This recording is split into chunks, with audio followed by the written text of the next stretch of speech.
Hello everyone, welcome back to the Ascend Community Cup Season 2. We're bringing it again for the streams, and we're seeing our top 4 battle it out for a chance here to win this entire tournament. It was amazingly stacked last time, and this time I hope to be no exception here, as Last Hope, the reigning champions of this tournament with a bit of a new flexed out roster, are going to be duking out against Asterisks for the first battle to contend for that grand final spot. I'm Shiba, coming back here for Season 2, joined by a new face here on the stage is Mr. Nebula. How's it going, Nebula? What's up? I'm doing great. I'm very happy to be on this cast and hopefully get into some very exciting games with you. Yeah. These tournaments are really stacked. These guys are some super high-level Radiant players. In fact, we know that Last Hope, they're generally a much bigger group together. They're a bit of a smaller team for this instance, but for generally speaking, they are an invite tier contender for Premier, which means that these guys are seriously the real deal. They play a very strong group as well, with multiple teams there, but their top team is the one that we have to be worrying about for this one, including several players from last tournament, like Caramel on their roster, for example, who's going to be someone to look out for as a kind of carryover from last event as well. I think these guys are very strong, very stacked, and very strong contenders for making it second. One thing that we do have to mention, Last Hope, they're going to be down one of their strongest players in Markai, who unfortunately is not able to make it due to some complications, right? And so with that, raises question mark about their composition. You can have a few general assumptions about some things, but most things are a little bit more up in the air about that.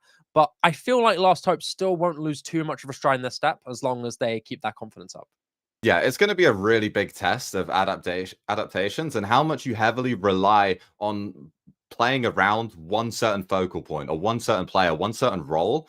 Are you able to change up your win conditions and adapt to when those are just potentially entirely different? I imagine they tried to keep their compositions relatively similar to what they'd have before. But yeah, when we get into this veto as well, I'm going to be very excited to see what we're going to get into, since I think that could change a lot depending on, a lot of players are going to be very used to certain maps, right? They're sort of the base maps where you're going to have the Haven, the Ascents, maps that people are very comfortable and very used to playing on. I think Lotus is becoming one of those as well, where there's sort of a very expected way to handle your reactions around the map. So if there's maps outside of those sort of standard ones, it could potentially have more impact. Yeah, generally speaking, we see a lot of the very common maps throughout this tournament. It's very common to see Lotus, it's very common to see Haven. We have seen a lot of Sunset coming in as well. It feels like Sunset's another one of those maps where a lot of our tier 3 players have been playing an absolute ton lately. And it's always been those 3 maps, at least for the last few times throughout tier 3. I'm really hoping we see something different. I need to see a Corrode in my life. I need to see a Corrode because I've been dreaming of casting that up for a long time. I've been seeing it everywhere in tier 1 and a bit of tier 2 as well. It's been really fun to watch. So I really hope we'll get to see that come through. Maybe we'll see that as another surprise, because APAC are a particular region that really like Corrode. It's a very brawly, boom or bust type of map where you oftentimes see a lot of sporadic gameplay shifts in the way that you test that momentum on Corrode. So maybe we'll see that come through. I really hope we do. Aside from that, I wouldn't be surprised one bit if we actually see Lotus, to be honest. Yeah, that's true. Corrode is very interesting as well, just to bang on about that map a bit, in the sense of, I think you have quite a few options in terms of what you want to run and how you want to play around it. That we've seen several teams run very mid-centric play styles, very heavily focused on that area of the map, especially on defense.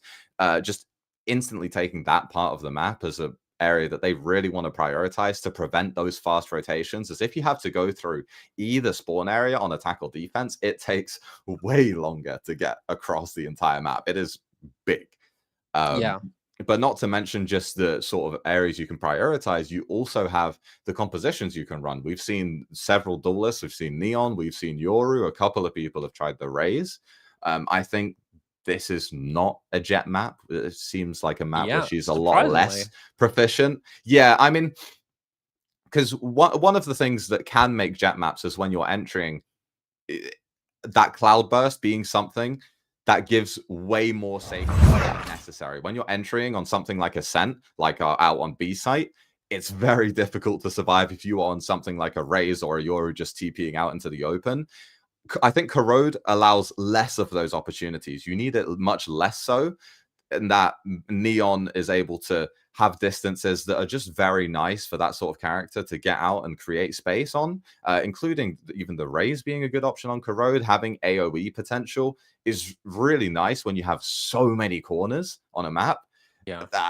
The amount of places you have to clear is pretty insane. But I do like the map, and Duelist isn't the only role you have options on. There's also several others like Smokes even.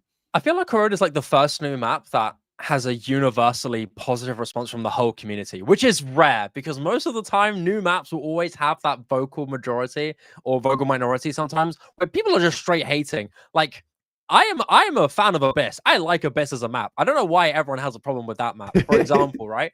But it feels like there's always a new map that comes out and people will have some sort of significant issue with it. But I know that Sunset has become a lot more of a favorite over time, and Corrode off the get-go has been really well liked. So I'm really happy to see that. And maybe that gives us more chance to see it come through. As the vetoes are coming in, we're not going to be seeing Icebox. I know that already. But with aside from that coming through, Sunset opening ban here for Asterisk, a oftentimes very common map to be let open as a decider. Yeah. This time not being around from the very outset here. Maybe Asterisk afraid of that potential that Last Hope have in their disposal. And then Icebox taken off the board as well. And as you mentioned, Sunset has been a map we've seen quite a lot in this tournament already prior to the top 4, prior to what we're seeing here. So that's going to be very interesting to see. Yes! And we do see the Corrode come through. First pick, Let's no less. go. First pick from Asterisk here. We were talking about so much, and we're going to be having way more time to talk about it more. Corrode being the first map. We finally get to cast it. Let's go. We finally get to cast it. In our previous times together, we were always so sad that we never got to see it, but now we do. So that's awesome. With Lotus being the next pick here from Last Hope. This one, like we said, almost the most predictable map to be picked of all time in tier 3. It's almost always going to be picked here. And so this one being no exception. Ascent being banned off with the last 2 options being up in the air. Bind is going to be banned. So one of the maps that I've just been returning here in this season is going to be out the picture now, with map 7 now confirming to be Haven, a very strong comfort map that I think a lot of teams in this tournament just like leaving open. It's very commonly used as a decider. Yeah, the latter end of this series could be very different from the opening, just in terms of the sort of pacing on these maps, right? We mentioned Lotus and Haven being some of those default maps, things that you'll know if you have the fundamentals, if you have a lot of team experience, you're going to be able to have an idea of what people are trying to do in different areas on that map, what they're likely to prioritize, depending on what compositions they're running. And Corrode can be quite different. I think there's more variety on that map to what we've seen in, I mean, especially the 3-site maps. So that it's going to be really cool to see what these teams pull out. I'm hoping I mean, maybe a mirror would be a cool matchup, but I think seeing different styles clash could be really fun to watch. Yeah, I think one thing that I find quite comedic about this matchup is that even though Last Hope, we know them for being a very long, iconic, not long, sorry, a very iconic, short-lived team. Oftentimes, it leads them to rely on their raw firepower and stardom to make themselves storm their way through the tournament, and it's worked to immense succession, partially thanks to some of their superstars. However, in this, it's a bit different. Actually have a couple members from this Last Hope team that are actually members of this Asterisk long giant roster.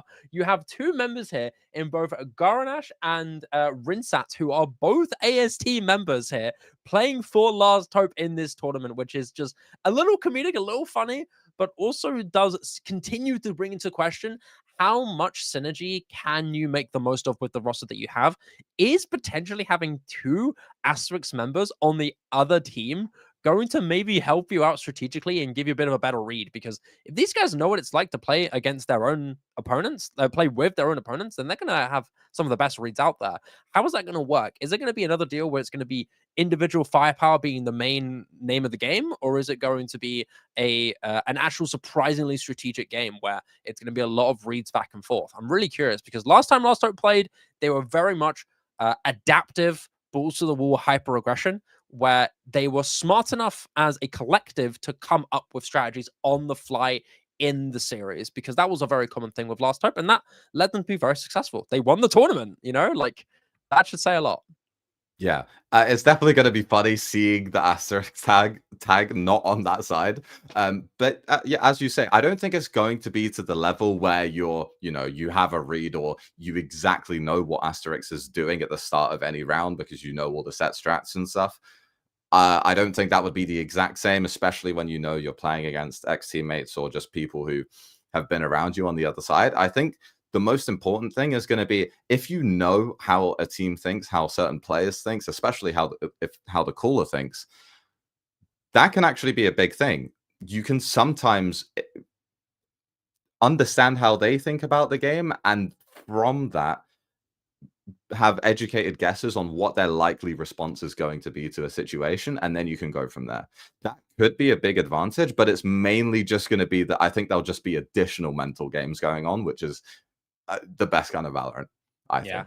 As we get into the Corrode, it's a map where still agents are a little bit up in the air. However, Okay. we are seeing some of them come through here with some very interesting takes with the Yoru ISO locked in here for Last Hope. You've got both, you've got Mask on the Omen as well, Lavish on the Scan, and Jaggy on the Sentinel, who used to actually be a main Scan player for ROG Academy at last tournament, now coming in for Last Hope as the Sentinel player. For Asterisk, though, this is a much more... oh, wait, no, Caramel was the one from Last Hope. My apologies, other way around.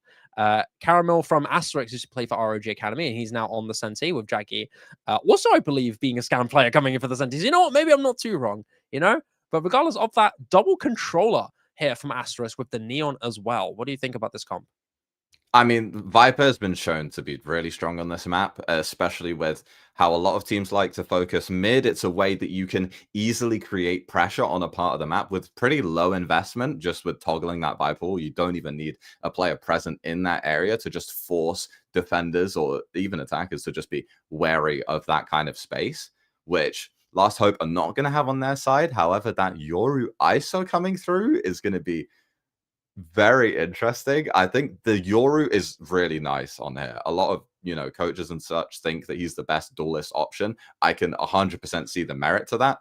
You definitely have to use him well, though. I think, obviously, Asterisk comp is going to have a much bigger strength at playing fast or bursting onto sites than the Yoru composition world, just off of the fact that the Neon is able to capitalize off of that kind of utility really well, just speeding up, whereas teleporting in will have a bit more of a risk to it, as we are very close to getting into starting this series. What are your thoughts on the rest of this composition?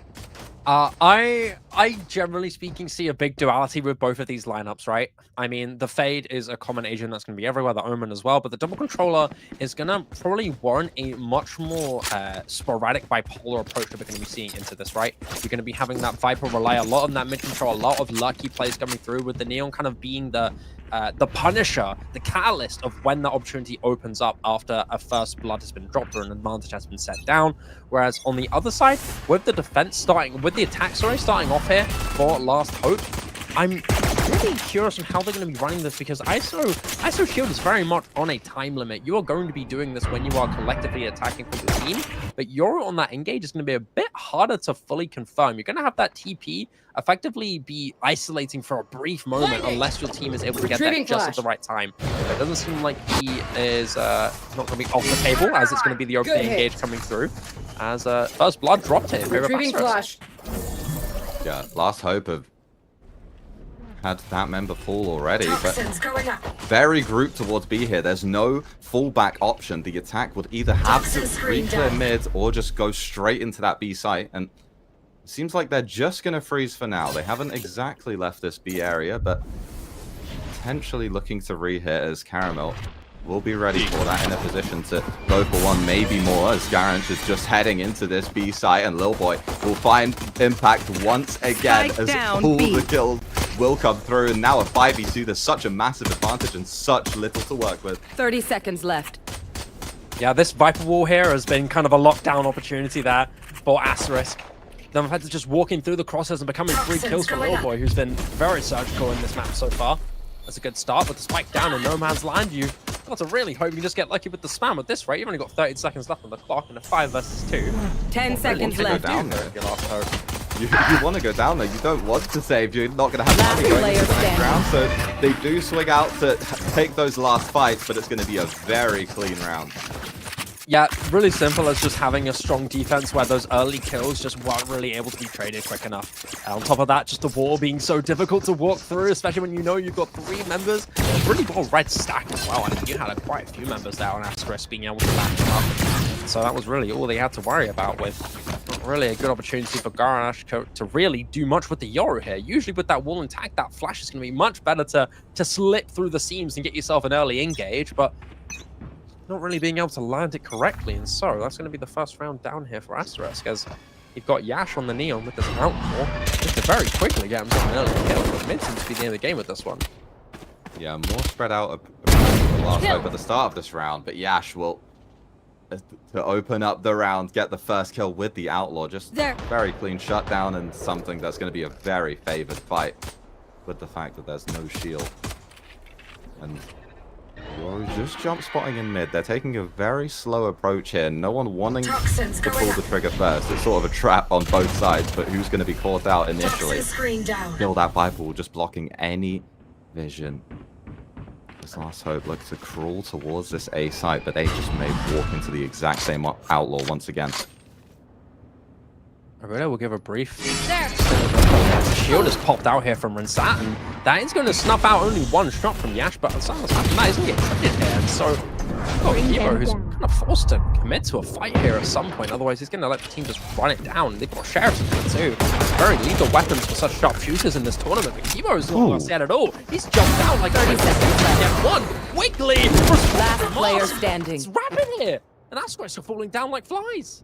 This eco is completely flipped on its head. A 2v1, and now they're going to have weapons of their own, but the spike has been left in spawn. The Vice will have to go and recover it. Mask trying to hold the angles, but this mid-cross is 10 held seconds by left. Caramel. One This chance enemy has been remaining. completely shut away, Spike and it looks like down it will. A. But the fight still not recovered, but they know that there's no time for that spike to go down. Clutch. And the anti-eco will be converted, but way too close for comfort. It should have even been theirs by the end. That is a serious error there from Last Hope. You had everything in the palm of your hands, you had everything working out for you, but you couldn't cover with Caramel's response. Too much time to creep up, you had no clue, and with that, it's too late. That was the realization when the penny drops, that's it. You're cooked. You can't really do anything. I need a gun. That was a Thank great you. start from Last Hope too. You had so many instances of just lethal shooting from Mask in particular, getting 2, almost 3 kills with that Sheriff. It was gorgeous from him. But even then, all that effort put up to waste. Wanted an impressive round to win, to lose, but I wish you could have won that one at anything, right? Especially with how close you were. Toxin screen down. Really a sigh of relief now, knowing that they're going to be a bit more comfy in that momentum game. Yeah, but on the bright side, that is a very good eco round, which will give you a very good opportunity to this bonus, and Garnash will survive that first shot of the outlaw from Caramel. No blood drawn yet, but 2 very weak members, 1 on each side of the serve. Give up a bit more space on the A site, but they take it right back. The weapons advantage exists. Apparently, it's your best chance of getting a strong opening around. Bring them down. Take out the Sentinel, and now this A side there's not much side of Last Hope. That's all around the outside of main and pocket area. That's very little for them to advance. To find a way into it, Mask will look to do exactly that, landing a nice headshot, and they may just pivot right away. Class place. 30 seconds Not left. ready yet. Flash being giving out more info. As the inferior health here of Last Hope is a bit rough. Both Garnish and Mask are very, very low health, and so Jaggy, up to him to effectively do a little bit more damage to rotate through mid, but that wall is going to make things really difficult for him to really claim anything. Cutting through. Because with 11 seconds 10 left, seconds they're going to be left. able to just barely get the plant down. The pressure is very much on, and you can tell that the call's been rotated here. The rotation's in here for our Asterisk, as Jaggy's cross is soon to be made. Is the wall going to come up? They've been completely made unaware. Yash will trade, but still 2-on-2. Last player To standing. get back into this side, Darant is going to be proactive, and that is exactly what Last Hope need to get their first round on the board, a round that you definitely want to convert. You want to have a good attack side to open up this series, to open up this semi-final. But you only converted it with 2 players left alive. That's not going to be the best case scenario for going into the 4th, but they will have a full purchase still. No outlaws on the other side, so that light shield is not necessarily going to be punished there. As we see, from the shadows, it's the first ultimate to come online, but not one that's going to, or not one that you'd expect to change the round. A bit of a big split. Go, go! Too slow! Yeah, I'm out of here! Merciless in this opening engage. This Jack is quickly Go, go, go! beginning. Bit of a position, unable to really get the trade-off of the flash. It was actually... Could be the same on A main.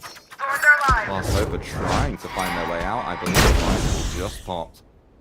And now they're going to back away, create that question mark over towards the A side, and then showing presence once again on B. Just causing a lot of confusion, but Asterisk have taken quite a bit of mid space. They're going to be way ahead of that smoke. They're likely expecting Last Hope to try and control back of this area, and gunfights will be had, but no kills just yet. Caramel on to 10 HP. And now that horn is going to take that one. At the exact right time. Last Hope find 2 kills in middle, and now they are the ones with the number advantage. A potential engagement. Timing is just right. Lavish finds another kill in mid, and now Kivon is the one to stand. Last player standing. Getting pincered and gets taken out. 30 seconds left. Exactly at that time. Toxin Still boys, screen the down. final one left. And Spike planted. So far away from this B side, it's practically over. That's a devastating error from Asterisk up through mid, right? Having 2 members go down as that smoke is about to dissipate. A misunderstanding of the timing just stings that much. You lose one almost for free, and the other one's just 2 caught by surprise, not really able to do anything about it. And so that's 2 members in the blink of an eye, almost for free, given to Last Hope. And that's been a big response for them now. They've been able to claim this round in very strong capacity here. Only 1 member to have gone down. The rest happy to start hunting as Little Boy's kind of waiting around through corner around this A-link area, waiting for someone to peek out their little head. And it looks like Rinsat might be the first victim of the pounce here. But which one's prey and which one's the predator? Waiting to see the first shot, and it will be Little Boy to take it down. So at least a little bit of a happy ending here for Little Boy. You've all survived with a kill. Toxin screen down as well, and that's going to be all he's going to get. But still making it 2-2. Yeah, no possibility for a trade, as we do see a timeout come out from Asterisk, which is quite early, but 2 rounds in a row for Last Hope. They really don't want to let the momentum build in their favor. I think definitely an early timeout, but one that could maybe be necessary if you're noticing maybe the mentality slip or moving away from the game plan on this map. Sort of identifying where the holes are, I think, is what this timeout is going to be about. But yeah, maybe a big understanding of the strategy that they're going into. Maybe Forest finding a gap that could really be exposed if opened up well enough here from Asterisk. So I have to wait and see how that timeout will proceed, how that will change the way that they play this. I also want to point out that mid walk from Asterisk was actually very good initially, taking that space. It gave them quite a bit of information that Last Hope didn't have access to that part of the map. But once they knew that smoke was in, once the situation had changed, they didn't necessarily respond quick enough. The situation had changed, but their positions were the exact same. So it was just a very good re-clear that was able to catch those 2 players out in middle. And if maybe there was a response from that smoke, maybe they kept on moving forward or they moved back. They had to choose one of those options, but neither were taken, so they were just picking up. This time a bit more of a proactive mid approach here from Asterisk. Inferior buy coming through, desperate to commit to an isolation. You've got 2 members who are of Last Hope, expecting something. Oh, just barely missing out on the diesel. Up to Gara, and she'll have 2 and get out for free. Almost out. Last player standing. And Lavish is right there from the other side to get 2 more. That mid push has been completely shut down. Maybe there was an opportunity to get more rinse out to find the final kill to get Last Hope their 3rd round in a row. And it doesn't feel good to have that penalty coming out of a timeout, but it would mainly be for these gun rounds, which is what you're going to do in the next. Yeah, I mean, you notice this. Look at this massive engage coming out. You saw a great timing window there for the overdrive to really make its value worth it. But it really wasn't enough here. Yash tried, but he was body blocked here by Jackie, and that's a very particular thing to be worried about. In fact, gave Lavish an easy window to just strike and grab two. And I think as well, just the timing, the position of Garage there was just perfect. Don't get in my way. Face your fear! Three ultimates invested was the only way taken down from the Viper's pit. Show me a target. That's such a big investment from Asterisk that just gets completely nullified by that dimension. Spike planted. That was so quick that the Viper was taken out of that round. And now nothing really for Asterisk to work within this retake. They're not going to go for a save. There's still 3 of them alive. The kill contract is online for Last Hope if they want to have an additional way to secure this round. But they have such a good crossfire setup on CT that will be difficult to break through. The middle, the stun comes out, but Shaggy will find that first kill, and Nash now left alone, left blind. Last player From standing. their teammate Rinsat will find another headshot onto the opposing duelist. And Kibon will have nothing to do but to run away and save that one weapon. That timeout is now almost going to be a confidence crusher, in the sense that there's been no success after that fact, and do you really want to invest 2 in the first half? Yeah, agreed. It's a bit of an unfortunate omen there for Asterisk. When having that difference in strategy being pulled out to you and then just being completely decimated after those 2 rounds, you can tell that raw aggression there from Last Hope was not something that they fully expected. Sorry. And that pair from Nobody almost very well positioned. It's just the response of that dimensional drift from Garage was just perfectly timed. Exactly the right time to use it. And so that read was just excellent there from Last Hope. They knew exactly what to expect. Maybe that's part of the big understanding that a couple of these players from Last Hope are, you know? We mentioned that they are previous players of Asterisk. They are very much candidates to being in that main squad. In fact, probably having played with a lot of these guys on the Asterisk team before. So maybe that habitual understanding was the thing that gave them that read after the timeout. Now Asterisk pivoting away from mid after they take it. Now looking for information on aim. The Prowler will find one shot from mid, but not lethal damage just yet. Last Hope looking towards mid, and it seems like Bring both them teams are down. going to be doing so. The Prowler comes out and from both sides. So the Outlaw will find one, but it's not able to teleport out to safety. Rinsat now on 1 HP. As Asterisk hold on to this mid control for now, and they're pivoting away once again. It's a very different approach. They're not overstaying their welcome in mid. They're looking for information on other sides of the map, and now Caramel will have to be ready to respond to this B execute.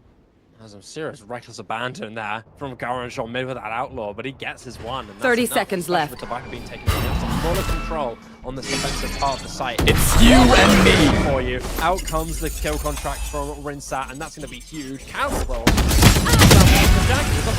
One that goes to keep on. Huge benefit here. A huge blessing. Last player standing. Thrifty. Caramel, it's a 50 for Asterisk. A great round close out and a great response. This half really could have gotten away from them if Last Hope were able to keep stringing these rounds on the board, but it's a great return, just keeping it within 1. Now, going the way of Kibon was massive for how that round turned out. The 2 members left in main, just no way to get out, no way to get through that choke point. Which is surprising, right? Because we did say, you know, Lil Boy having gone down early to the hands of Garage with that Outlaw was going to kind of eliminate that wall pressure that we've seen be so successful before in previous rounds. That's been taken away. Where are you? Almost like if you spell it out over this lineup there as well, which might sting. Yash will take down Garage through mid map, and that's going to be your Neon or Engage will taken out of the picture. It's just a terrible angle here as well for Risen.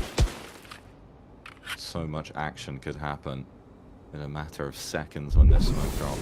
Both teams holding on with the paranoia ready as well. Risen is now blind up and will do the same in return, but Rinsat will take out Yash from the round. Give on testing that seas, and Last Hope is still not been able to find themselves outside of this A main. The Steel Garden is invested, which allows them to progress onto A, but will they find that space? It's a 4v4 site. There's been so much information for Asterisk to rotate. Will be smoked on. Rinsat needs to on it. the entry, but they One light enemy up the remaining. Gibbon. Spike down A. Oh! Access into this site. But Lavish returns with 2, and will they be able to find any more as the crossfire outside of the smoke? It's such a difficult situation. Will they go for the spike? It's looking like they're going to just swing out, and the jiggle just goes a bit too wide. It looked close, but Asterisk stay strong. Both the fates on each team are having fish in a barrel like that for free. It was both back-to-back lineup kills there. For both Lavish and Kibo. The fates looking very fortunate in this series so far. I mean, it was a very close back and forth. That Steel Garden was a space maker without a doubt. Because then after that, you have the full engage. Everyone's got their guns intact for the most part. You've got the rotations coming in TT as well. So it was a serious reliance on that raw mechanical ability. And it goes into the favor of Asterisk as they get that second round in a row. Next round to come in is 4-4 with Steel Garden and Nightfall in the hands of Asterisk. Is this breaking into anything? No. So, not as the operator information confirmed, but that pressure is now pushed down on Risen.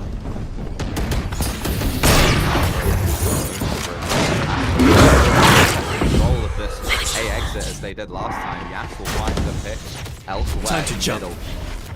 Last Hope once again looking to try and get to deal with that. We have multiple angles on approach, but the Steel Garden is online to just immediately go for a flood retake on the side of that. Last Hope may not know what they're in for, but this is going to be very advantageous for them as they're planted for A-Link, and now One enemy remaining. Position to do so. 3 falls so quickly, and the round is already over with 3 left standing for Asterisk. It was locked, lit, and sent, sealed over once that Nightfall came through. Longboy was effectively just waiting for that Nightfall to land and confirm that information. You had the information disrupted. You can hear the ticks and the Fave calling how many is marked, and once you hear that all 4 are there, Longboy can effectively just go in and confirm it. He can just walk in like a Venus flytrap and just wait for them to go into his trap here. He uses that snake bite as well to take down a mask, and that's one of many impacts being done to deal with killing blow here, as Asterisk will confirm. Round. That was effectively kind of a doomsday clock once that Nightfall was about to be thrown out. That was almost guaranteed to be their round. It felt exactly like a trap, right? The site hit is just the perfect. It's in the perfect conditions for Asterisk, because Last Hope will invest that round. Sending all of their members towards middle. Yash will find a pick in mid once again in back-to-back rounds, and then just immediately backs off. Has the discipline to just rotate towards the site. Now that top mid is open, they're still cautious about that, but it looks like Last Hope are looking towards A-Link. They're not trying to get out of that area yet. They would have to deal with 2 defenders if they were to do so. No, not only did one opening pick, but he also did about 140 takedown to counter from Yoru. But with this Kibo is soon to be pinned down. He needs to back him up, and Jaggy will go down. Rinse up and join him too. Campbell's doing good work to try and back up his team. Kibo is now down, and he's not expecting Garage around that corner, as Garage will flick from one side to the other to take down Yash. Now it's up to Mars and Garage together in unison to take down the site. Claims they still think that maybe someone is lurking in the shadows, but Who's be next? locked in with this dimensional drift followed up in suit. And with that One enemy remaining. Some aggressive angles, but he can't do it. Timing off against Risen. It's going to be a 1-on-2. So low, the CP just not in the right position. Maybe expecting a double swing onto main. A risk, unfortunately, not paying off there for Last Hope. Yeah, Last Hope had no right to be in that position of a 2v2, but it does fall apart at the end. It feels like on some of these attacking rounds, there's a lot of pressure from one point on the map, either A-Link or mid or A-main. And there's a lot of presence coming from Last Hope in those areas, but there's not necessarily a lurk or other players that Asterisk feel they have to be afraid of. So those rotations are able to come through very quick, and that's been the result of this streak of defensive rounds for Asterisk. I wonder how this is going to really impact the future of that. You know, that clutch was really needed to keep it close neck and neck, back and forth. Didn't work out this time. Got the Nightfall back in the possession for Lost Hope. And with a very merciless approach up through the smoke, mid is almost fully cleared. That might be a big benefactor to them. That shield from Rinse Out will go down, so that's one piece of utility to be taken out of the picture there for Asterisk. But with his overdrive coming in, it'll be a really lethal re-engage tool. As he wants one out from main, it's going to be Face your fear! very even. Nightfall is out. Yeah, and there's no members of Asterisk on this A site for now, so Last Hope are gonna get the spike down. Planted. This time, they're wary of A-Link, but are they ready for such an early flank from the death there earlier on, so they should be aware of that position. The little boy. One enemy remaining. A collateral from Rinsat and a third no less.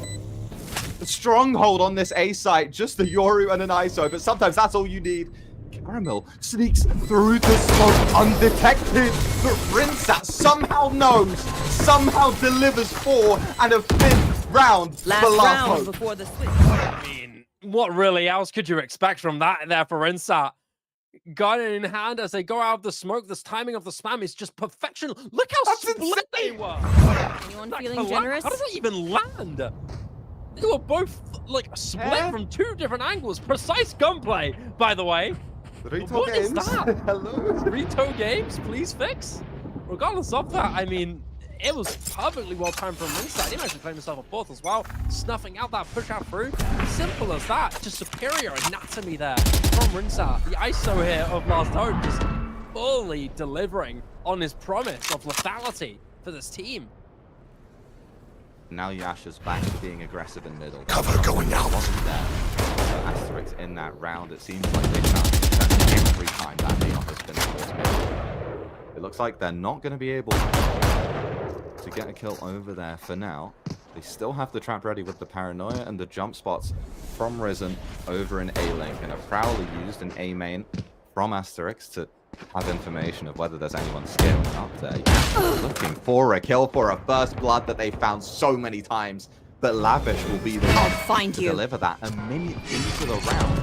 This has been slowed down. It's you so and much me. by Last Hope, as the kill contract will catch Kibon, and a likely shield, but it's not going to end that way. Kibon stays alive, but is immediately traded out as Last Hope are scaling up through elbow, and 2 flashes used to make sure they have this angle onto CT, which is 30 seconds left. Yep, multiple areas of control Spike planted. for Last Hope. Main is a question mark, but they're still eyes focused on defense. That operator holding in through spawn is going to be really, really helpful. Last player standing. Just 1 kill going into it. Camera was gone. Little boy left on his own, and guaranteed win there for Last Hope. Slowly but surely, you notice that Yash, not this time, Switching sides. being able to lose that fight in mid. And it feels like that opening fight from Yash is almost guaranteed to be the momentum changer for this Asterisk team. Out from mid, if you can get that opening pick from Yash, you can establish so much more control, courtesy of that Neon and that Viper. But not this time. You can take it down early leads to a whole different means of strategy, and it just falls apart, crumbling at the seams there.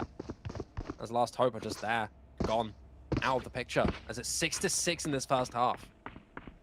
Yeah, it felt like those 4 rounds in a row for Asterisk. There was just a first blood from Yash every single round. But I don't think either team is going to be very unhappy with that half. I think both teams will feel that's going to be something they're able to work with going into the switch of sides. Shadows Now traveling. we're going to see the impact of this Viper on attack. That wall used over towards middle, and an extremely fast take from Yash. Will land that stun, but the teleport comes through immediately, and Rinsat with a solo reclear. Rising off the wreck, and the Prowler somehow doesn't catch Mask. We'll find one of their own, but it's still a 3v3. Spike down Exactly. B. We'll find a response. Caramel doing the exact same, and Garnash, Karen, will find that kill on the Yoru and immediately teleports out. The attacker in a very peculiar Shadows traveling. They don't know that there's no pressure for them I have to the actually spike. gain this spike. Will they opt to pivot away? May feel a big risk for them, but they do opt to go through middle. However, Still very slow. Toxins going up. Had a super aggressive tussle out through mid. The battle for mid control is almost going to be sort of paid off here, as they now are able to get into A for free. And it's just Garnish alone here. His teammate. One enemy remaining. Battle! Spike But planted. no clear one bit regardless. Courage just double checking, making sure little boy's out for sure, but that's left Risen completely alone in this. See that gate crash soon. One enemy remaining. But that's confirmed a little bit more information than he'd hoped for. Courage is out. I'll find you. Alone. Suspecting maybe a luck up through mid, but the steps being made, the tap is in, the paranoia being held through. Lavish sticking. Is there enough No time? way! There's no way! Risen! Oh, reading the time just right.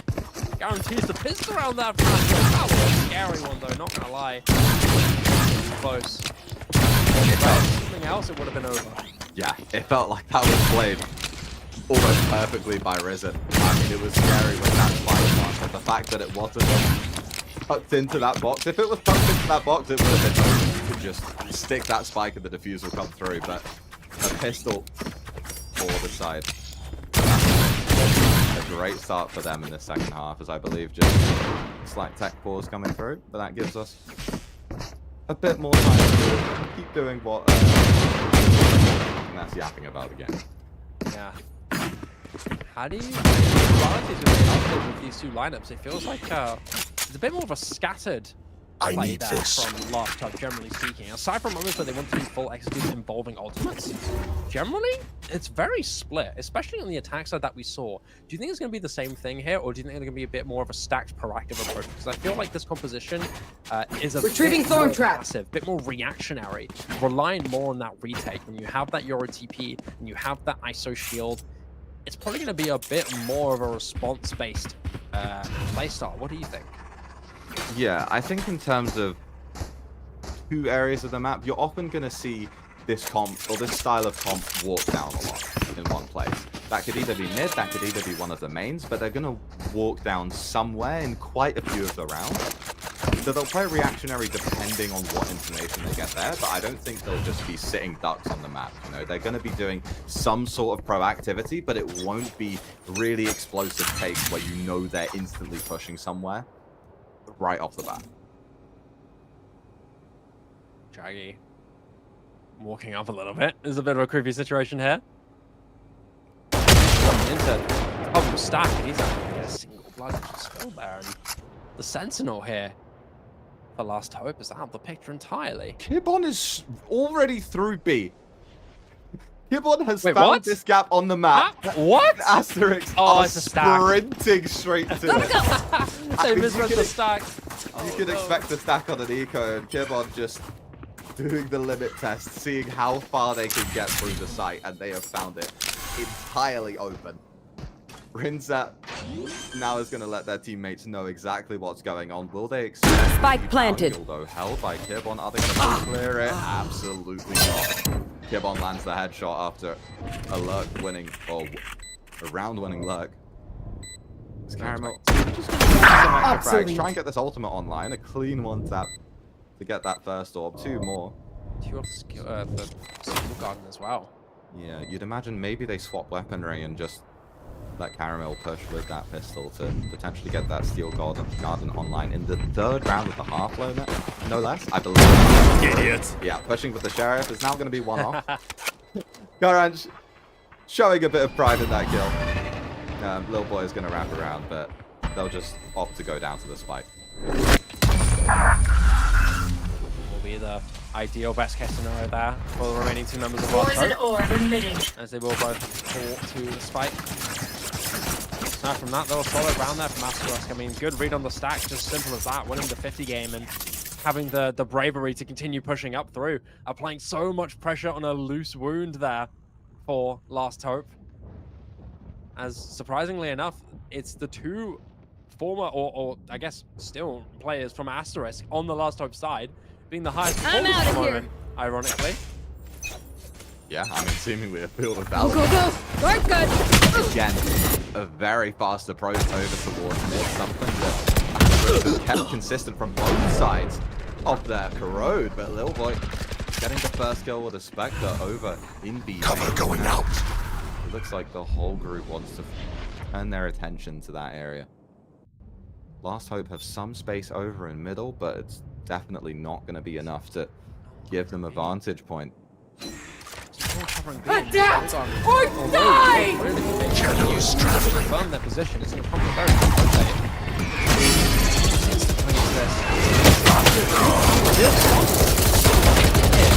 We'll drop one. Sakura's going to spam there from Jackie up from heaven.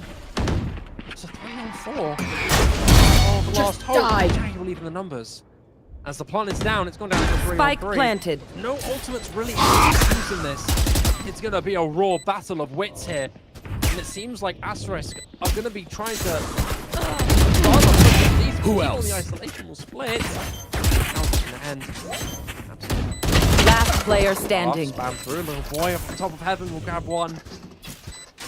So with Rinsa effectively left alone to hold the fort.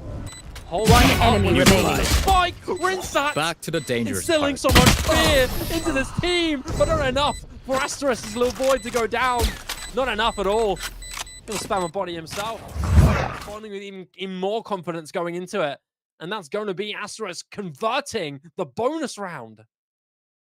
That was an incredible retake attempt by Last Hope and Rinsa at the end. It looked horrid for them initially when those Vice Thorns were up, preventing taking through mid. When there were a bunch of members alive from either side, it looked really bad. But after those first couple kills came through for both sides, it looked a lot better for the side of Last Hope. Asterisk had to go towards CT to take that space. They did to the best of their ability. Draw first blood and just take such a control of this round, taking it into their own hands are Asterisk. Jaggy hears that Vise wall and looks to just trigger it potentially immediately. Wall tripped. Information. Yeah, we'll do so now. There's some information passing through there from Asterisk, but it really seems to make a difference here as he has on the outlaw will take down Mark. Cutting through. Slowly but surely, the numbers will be whittled down. Last player standing. But he's caught through from that haunt, and that's enough to catch him entirely here. As it's now just Jackie alone. What do you do in this situation here? I mean, you've just got a guy in the hand, hoping you can do a little bit of damage. That smoke is going to apply so much pressure on you as well. Going to be forcing you to clear a lot more than you wish to. And so with the spike down, that's almost going to be confirmed that. Unfortunately, just whittling down those 1v1 isolations going in the favor of Asterisk with the superior weaponry on hand too. Again, just shutting down this horde and a bit desperate for the eco. Flawless spike for quite a few members there. So flawless. Yeah. I mean, maybe there could have been a bit more of a clinical attempt to try and find an impact. Need a drop. But I'm at first few kills, but I mean, you've got to go for something, and it ended up being that B main aggression, but it got just shut down as soon as it was started. Yeah, agreed. Now with this 4th round consecutively won here from Asterisk, Last Hope are starting to slip away a little bit at the seams. Not being able to get a single round on this half the defensive side. This Yoru not being the thing that's helping them so far. As Yaps have been really strong through and through, always being able to secure themselves that first blood. But this time, I'm out of here. Yeah, finally, Last Hope are the ones to find the impact they hope for in middle. Being that one to find the first kill there, it's almost been like Yash has been able to run around mid like they own the place for the entire map, but maybe that could still be the case, even though they are walking up mid with a numbers disadvantage. Just 2 of them looking towards that space for now, and Yash is seeing if they can find anything over towards this area. If they keep going, they will definitely find that. Alright. As the gunfight started, it goes down to 16 HP. Is Yash now out of the round? 2 kills over to Last Hope, looking to try and keep themselves in this game, not let that lead slip too far away. As Risen has found a bizarre timing here, and okay. Cover going I was out. about to say, you don't want to take too long confirming those. yeah, take it get easy. that 30 seconds left. Take it easy. Oh, it's getting a bit Where are you? there, but thankful he will gladly just accept the kill served in front of him now. As opponent's down. I'll handle this. This is essential. Here. They need to flip the script here.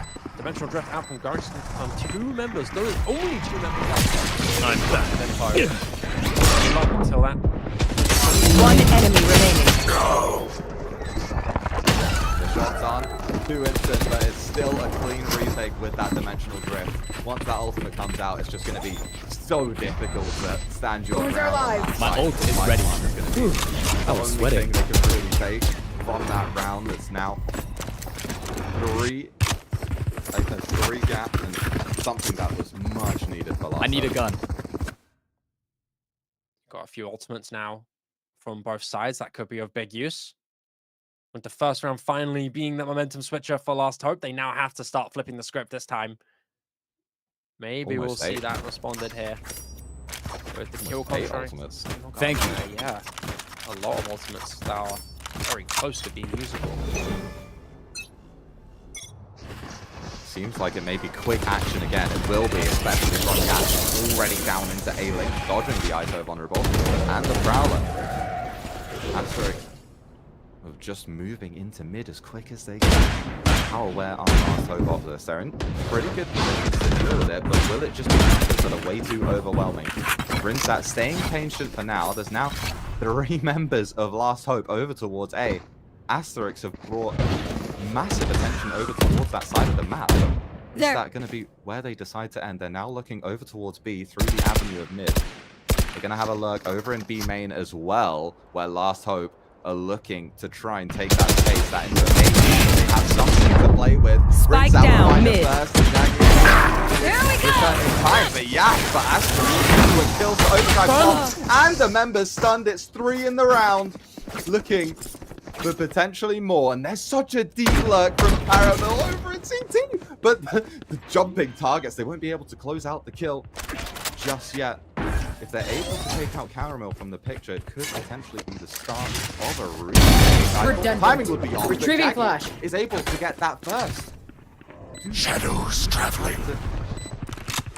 Too much. Asterisk is still going to be playing far up. This is going Last player standing. for this position. The Yash is taken out. The headshot risen on 1 HP, and somehow that retake is done.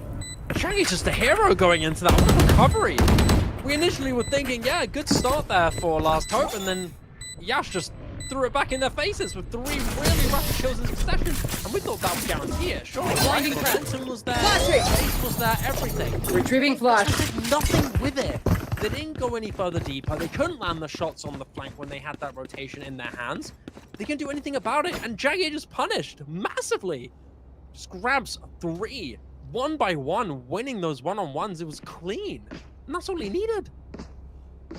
And that has to be demoralizing to have a round like that from Yash, and yet you're still not able to take it across the line. I mean, that lurk may be doing a bit too much there.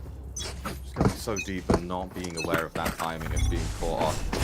And running back to their teammates. Same old story, as Asterisk are going to go early aggressive into middle, but Rinsat is now the one to start finding those first bloods on that defense over towards middle.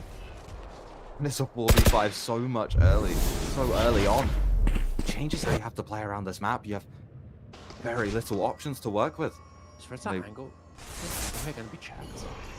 He's got a shield on the kill contract there as well. With that wall coming up, he's Cover going out. he's going to be losing that space, and so Face your fear! it's going to be the choice not from that night. Scatter. You've got a sneaky position here from Lavish that could be really scary if it's not caught out correctly here. Here comes that stun. There's not really much here that Mars can do as the engage is fully confirmed for Asterisk. Yep, Asterisk now have control of this site, and they're looking to go for more and more as Risen will find that lone member over in pocket, and Yash keeping control of elbow. Has not been able to. You're done. Oh, Darren. Spike planted. Yash to initiate this retake. It's still a 2v3 for Last Hope, though. The Steel Garden comes out. Now the Asterisk members are very far away from that spike. Ever closer very quickly. Only 1 Yoru flash to help out. Last player standing. Together with it, but they will not find any more as Asterisk are completely ready and find their 11th. Even without being able to use their eyes at all, they just land the right spam at the right time together in unison, and that's just enough. It's 11 here for Asterisk.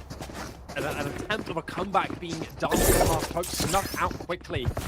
As it feels like no matter how well Rinsat plays throughout this series, the one thing to not get over the line are these kill contracts. This kill contract consecutively used where he's not been able to land the kill. And it stung. It hurt. Initially being able to lock down an advantage, then flipping the script off of rough there. The ISO of last hope. If there's anything off of a great performance that he's had to be weak, it's that. And that may have been the turning point that's given Asterisk an opening. As there's a 5-man creep up from B. Mid control's very heavily confirmed here on the side of Last Hope, though, so that's going to give him a lot of good info. But is it going to be enough? Sound of the orb. And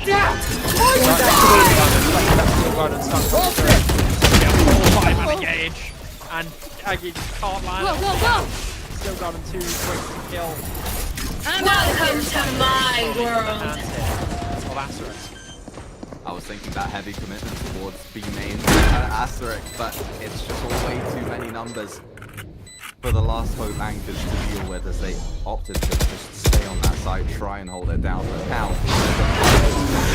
blocking the entrance for the players of Last Hope trying to come through mid. They've been seized. The Horn comes out, trying to get into space, but they're already so weak. The kill comes out. The side is Gara. Last player standing. The Dodgers weave their way around, but Asterisk is finding every kill they need. Only one more left on the market. They're outside the final. There's no way into that east side, and almost no way into this game as Asterisk moves to map point. Match point. One more round of Corrode is theirs. Although their own pick, still a good opportunity to really confirm yourself and guarantee yourself that top position here. You can get yourself an opening pick on the board, just a good momentum starter. Look at the money. Yeah, financially, Asterisk are in an excellent position. That was a desperation round there from Last Hope, and it wasn't it. Ironically, not having the hope needed to get that round down. Now, doing a lot more of it to win themselves even more with 4 rounds left to claim so they can confirm overtime. Coming out. It's a much more spread out approach from Asterisk this time on the attack.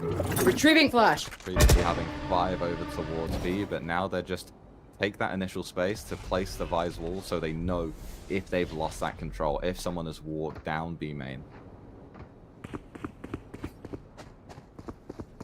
Looks like Asterisk are taking their sweet time with this one.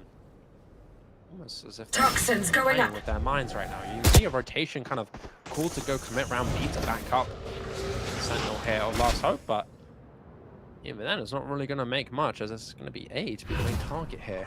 With mid Cover going out. Hands too. That smoke coming out to confirm that cover up from Pocket. As Riz friends will creep out. Mars will make first contact and he's going to be forced to take this along. Teammates back out comes that Nightfall to far rotation. This might call a rotation, and it will! Dash with his outlaw will get out the rotational push! And now there's 30 options to seconds split left. onto either side for the side of Asterisk. They have 1 player in each main and 3 coming through mid. It's causing so much misdirection for Last Hope, as their Last Hope in this game may just disappear after this round. The smoke for that spike plant to go into, and so many shorties. Defensive residents have risen to get that spike plant down, and now they're seized for this. In a panic. White will find 2 to put the nail in the coffin in this map. There's another wraparound coming around from Yash in CT on that Neon to just make it almost impossible for Last Hope. Last player standing. Fight onto a Neon jumping around the place, but it win. will be closed out for the side of Asterisk. 8 on map 1 of Corrode to be 1 map away from the Ascend Grand Finals. One more map and it's done. I mean, Asterisk, a great start, man. I think there were so many things you can take away from that. First and foremost, Yash was incredible on those opening spearhead pushes. On top of that, these guys were really good at making the most of their momentum. They knew that they were in control so many times throughout that map, and they really made the most of it there. You saw some really good moments of potential there from the Last Hope team. These guys are the reigning champions for a reason. They are a seriously formidable squad, but on Corrode, not the one, unfortunately. You notice that there were moments of incredible potential, but just not there to really win it out, right? Garrett had a really good start into this series. Really, really well played towards the beginning, and loads of kills racked up. And on top of that, you also had Rinse out on the ISO with good moments through and through, just not able to lock it down when it really matters on top of that. And I think Lil Boy's luck as well was a big nail on the coffin towards the ending. Wow, as well, you can see them creeping up through that elbow area, not really able to have it accounted for. The rotational communication just not there in time, and that really stung towards the final end there as the Ash was able to lock it down. A good start here. NBA, what do you think about map number 2? What do you think about Lotus? Do you think there's a chance things will change? I think there definitely is a chance. I mean, you're not going to be seeing the exact same compositions go into that map. And one thing that was interesting from Asterisk is the fact that sort of their fast-paced rounds or their slow rounds, they would have a very similar approach between them when they would change that pace, even though they had both like pace options available. And they did that quite a few times, and it conditioned Last Hope, and then they would just switch off of that towards the end. And it seemed like it really threw them for a loop, and that almost worked to their advantage, since even though they did quite a few similar openings to the round, it wasn't like it was a problem for them. So when they change it up towards the end, it just helped them really close out that game, which some teams aren't as confident in doing. They aren't able to just take it over that final hurdle, as we see some of the highlights here. I mean, both sides were shooting. Yeah, I mean, the start of this half was really, really neck and neck. You noticed that there were loads of instances where the inferior weaponry seemed to not really be a problem for these teams. And you saw a good moment of opportunity for multiple instances where these guys could punish with the better guns, but the other side just shot so cleanly and just managed to get those kills. It was a really fun, eventful first half here. But as the small ounces of fatigue throughout the map started to kick in, you notice that the superior team was going to be Asterisk there, with not only really good proactive moments, particularly from Yash on the Neon, but also just general team-wide superior reads here, just generally making that momentum be their cause. I think that mostly has to do with that superior mid control they had. The double controller composition really paid off for this team. And not only that, but like we said, the engage tools that Neon has alongside the map control that you have with the Omen and the Viper just really pays off here for Asterisk.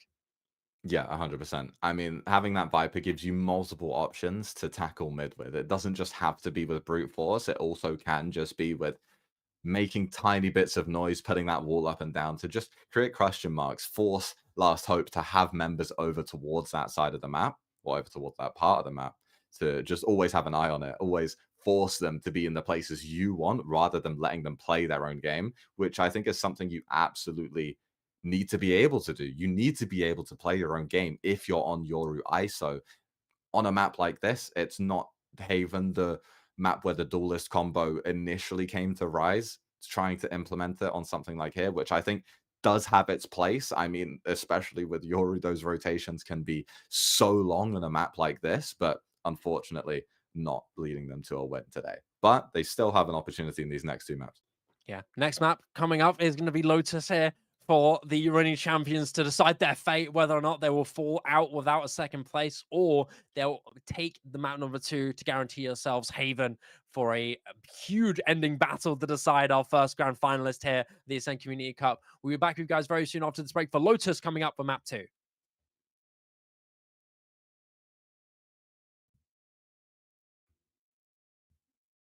we transitioning?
Hello and welcome back. We're just looking at the scoreboard for map 1 before we get into the second map of our semi-final here for the Ascend Community Cup. And I mean, there were some pretty standout performances in this one.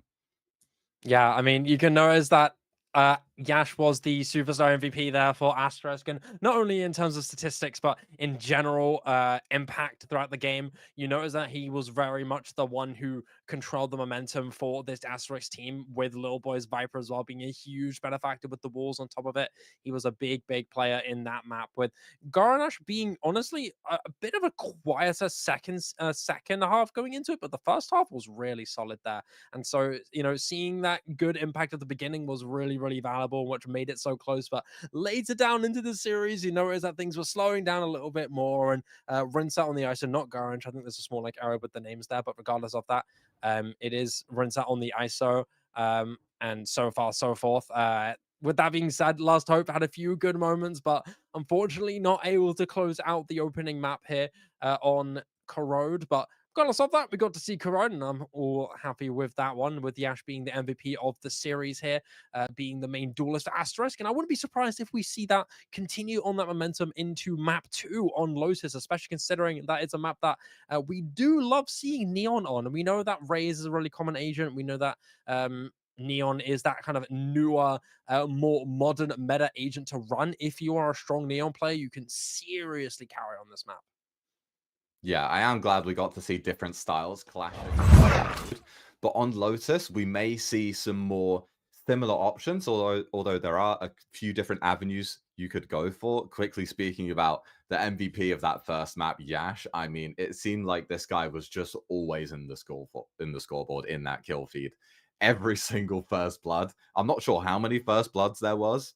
I think it was a pretty ridiculous number, at least from that streak of rounds on the attack that they got and on the defense. Eight first bloods. Eight first bloods. First bloods. Wow, that's a lot. That is a lot, and then that tells you how much impact this guy's opening entries have really in the game. The KD isn't that much to worry about, considering how impactful it really is. The guy is always the one who's taking those opening fights and willingly winning them so much of the time there. And that puts so much pressure onto Last Hope, especially in the first half. It became much more apparent in that opening half on Corrode. And maybe on Lotus, it'll be a similar deal, where you're going to be seeing a lot more aggressive takes on A and C, which is always the main name of the game there for Lotus. But I wonder how that's going to change, especially with the compositions. I wonder if we're going to be still seeing that Yoru coming through into this agent select, as we're soon going to be able to transition into it for Lotus map 2.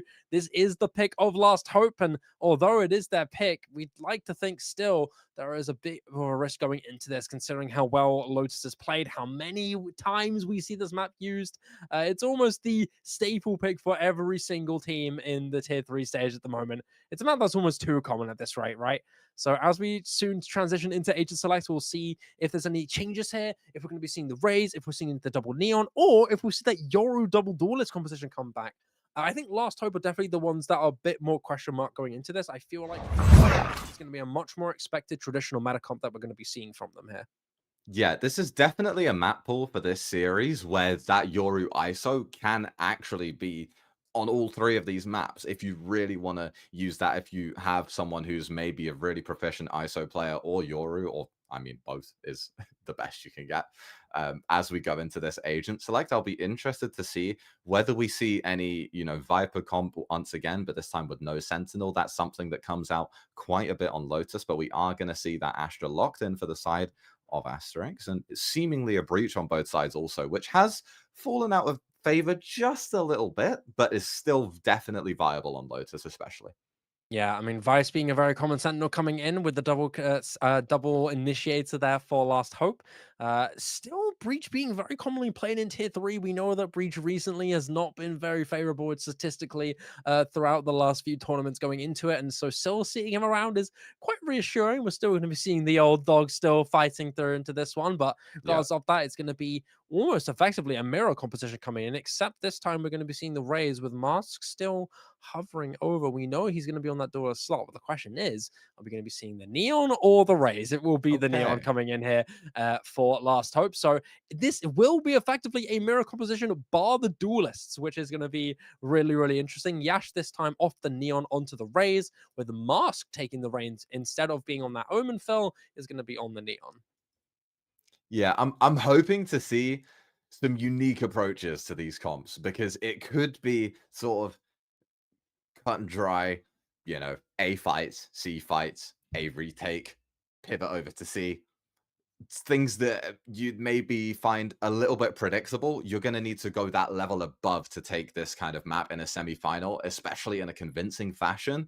That's going to be the focus of whether these two teams can really advance into a higher macro level on Lotus that's going to be able to confuse the opponent. Something that we saw a bit of in Corrode, but we're going to need to see just a little bit more frequent. Yeah, this map as well. It's a very rotation-based map. If you're able to make those mid-rounding reads, it's going to seriously help your case. If you can get those early aggression picks going in to win you the round early, great, good for you. If there's an exchange in trade, if there's a momentum stopper, if there's something that pauses your take, then that mid-rounding seriously kicks in with those revolving doors, with the strategy. And I think that goes into the favor there of Last Hope with that Neon, right? And I think that's going to be something that's going to be really important to look into with Mask here on the Neon. Rotations are going to be really helpful for them later in the game. If they can't get an opening pick into their first engage, they can very quickly change their perspective. Very early A fight comes out, but going to opt to just go straight into B. Last Hope and not able to get anything just yet. This Mask will do immediately full, but Caramel is not confident enough to go for it. Spike down B. Solo though, and that's the spike drop. Yash looking to Last player standing. Caramel 4 on the pistol, and they want to sweep this series. Yeah, what a great dominating start there from Caramel. And the moment he gets an opening pick onto Mask, he goes unpunished completely here. Maybe a bit too fearful of that potential trading hold from either A Link or from C Link. But regardless of that, I mean, Caramel's just there in a corner, takes down one, and gets away with it for free, and gets 4 afterwards. Great beginning there, which is no charges essential for the Sentinel there of Asterisk. I mean, you can use that to huge impact with that Steel Guard later on down the line, especially when their economy may go into later on. But as the opening game response there from Asterisk, it seems like the read has been taken wrong. A is not the place for this one. It's going to be C with the next opportunity to fight, as it's very, very quiet on this opposite side. The Prowler will end up spotting Last Hope's lurk, and off of that, it seems like they're just going to opt to go to the site and try and find the Yeah. Caught in a rock and a hard place here. Down by Caramel once again here. The Stalwart Sentinel just snowballing this over against Last Hope. This is another kill for him to tally up the score. I mean, it's now 6 ultimate points here in this guy's hands. 2 more. And he's guaranteed himself that Steel Garden early. Spots Lavish as well over the box. I mean, at this rate, it's just a matter of time. I think Last Hope were hoping they can get an early enough push to get the spike down, but not this time. Camero's just been unblocked in this early hole. One enemy remaining. Flawless. Flawlessly done. It's an excellent, easy, well-cleaned win there from Asterisk. Asterisk, their positioning, they put so much into us. Yash to hold down that, just a solo hold from A Link with that door open. Be aware, anyone from Last Hope was going to walk up into that space, but that wasn't the case. So Asterisk were able to keep 3 of their team over towards that C site, something you're not necessarily expecting to walk into if you're an eco. But just a great played round that worked in their favor, and they've opted to keep it simple so far on the defense, just going for that A fight, but it's a bit different this time as Last Hope is more aggressive on it. I mean, this is the read being made perfectly at Asterisk too. You notice that you've got the Sentinel in the Caramel on the A side. The Thorn's being done, that's confirmed the suspicion.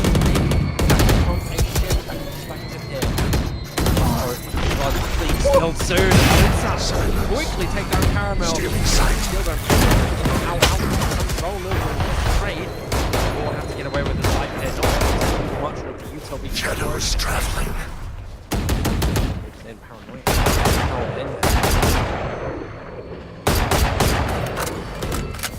this freeze will have very little value. Look at this flanking gap. They have full info. At all. Out comes the star, out comes the horn, out comes the alpha. It's all over the place. Last player But standing. it's Last Hope who bounce in, get another one there, too, as it's just Yaku forward to Lavish. And that's all it's going to be. It will be the first round converted. Thankfully, I belong there for here. Last Hope. We gotta go. This time here from Asterisk. It will be that round for Last Hope. Last Hope kind of just brute force that round, if I'm honest. That kill over in tree was just a beautiful way to completely open that round up. I actually think that stack was really well hidden by Asterisk. Gotta go. Last Hope didn't have a lurk over on that C side, so they had no information that Asterisk were taking C main, but that's what you'd expect when that A fight stopped. So played well, but just the gunfight was seen from Last Hope. Yeah.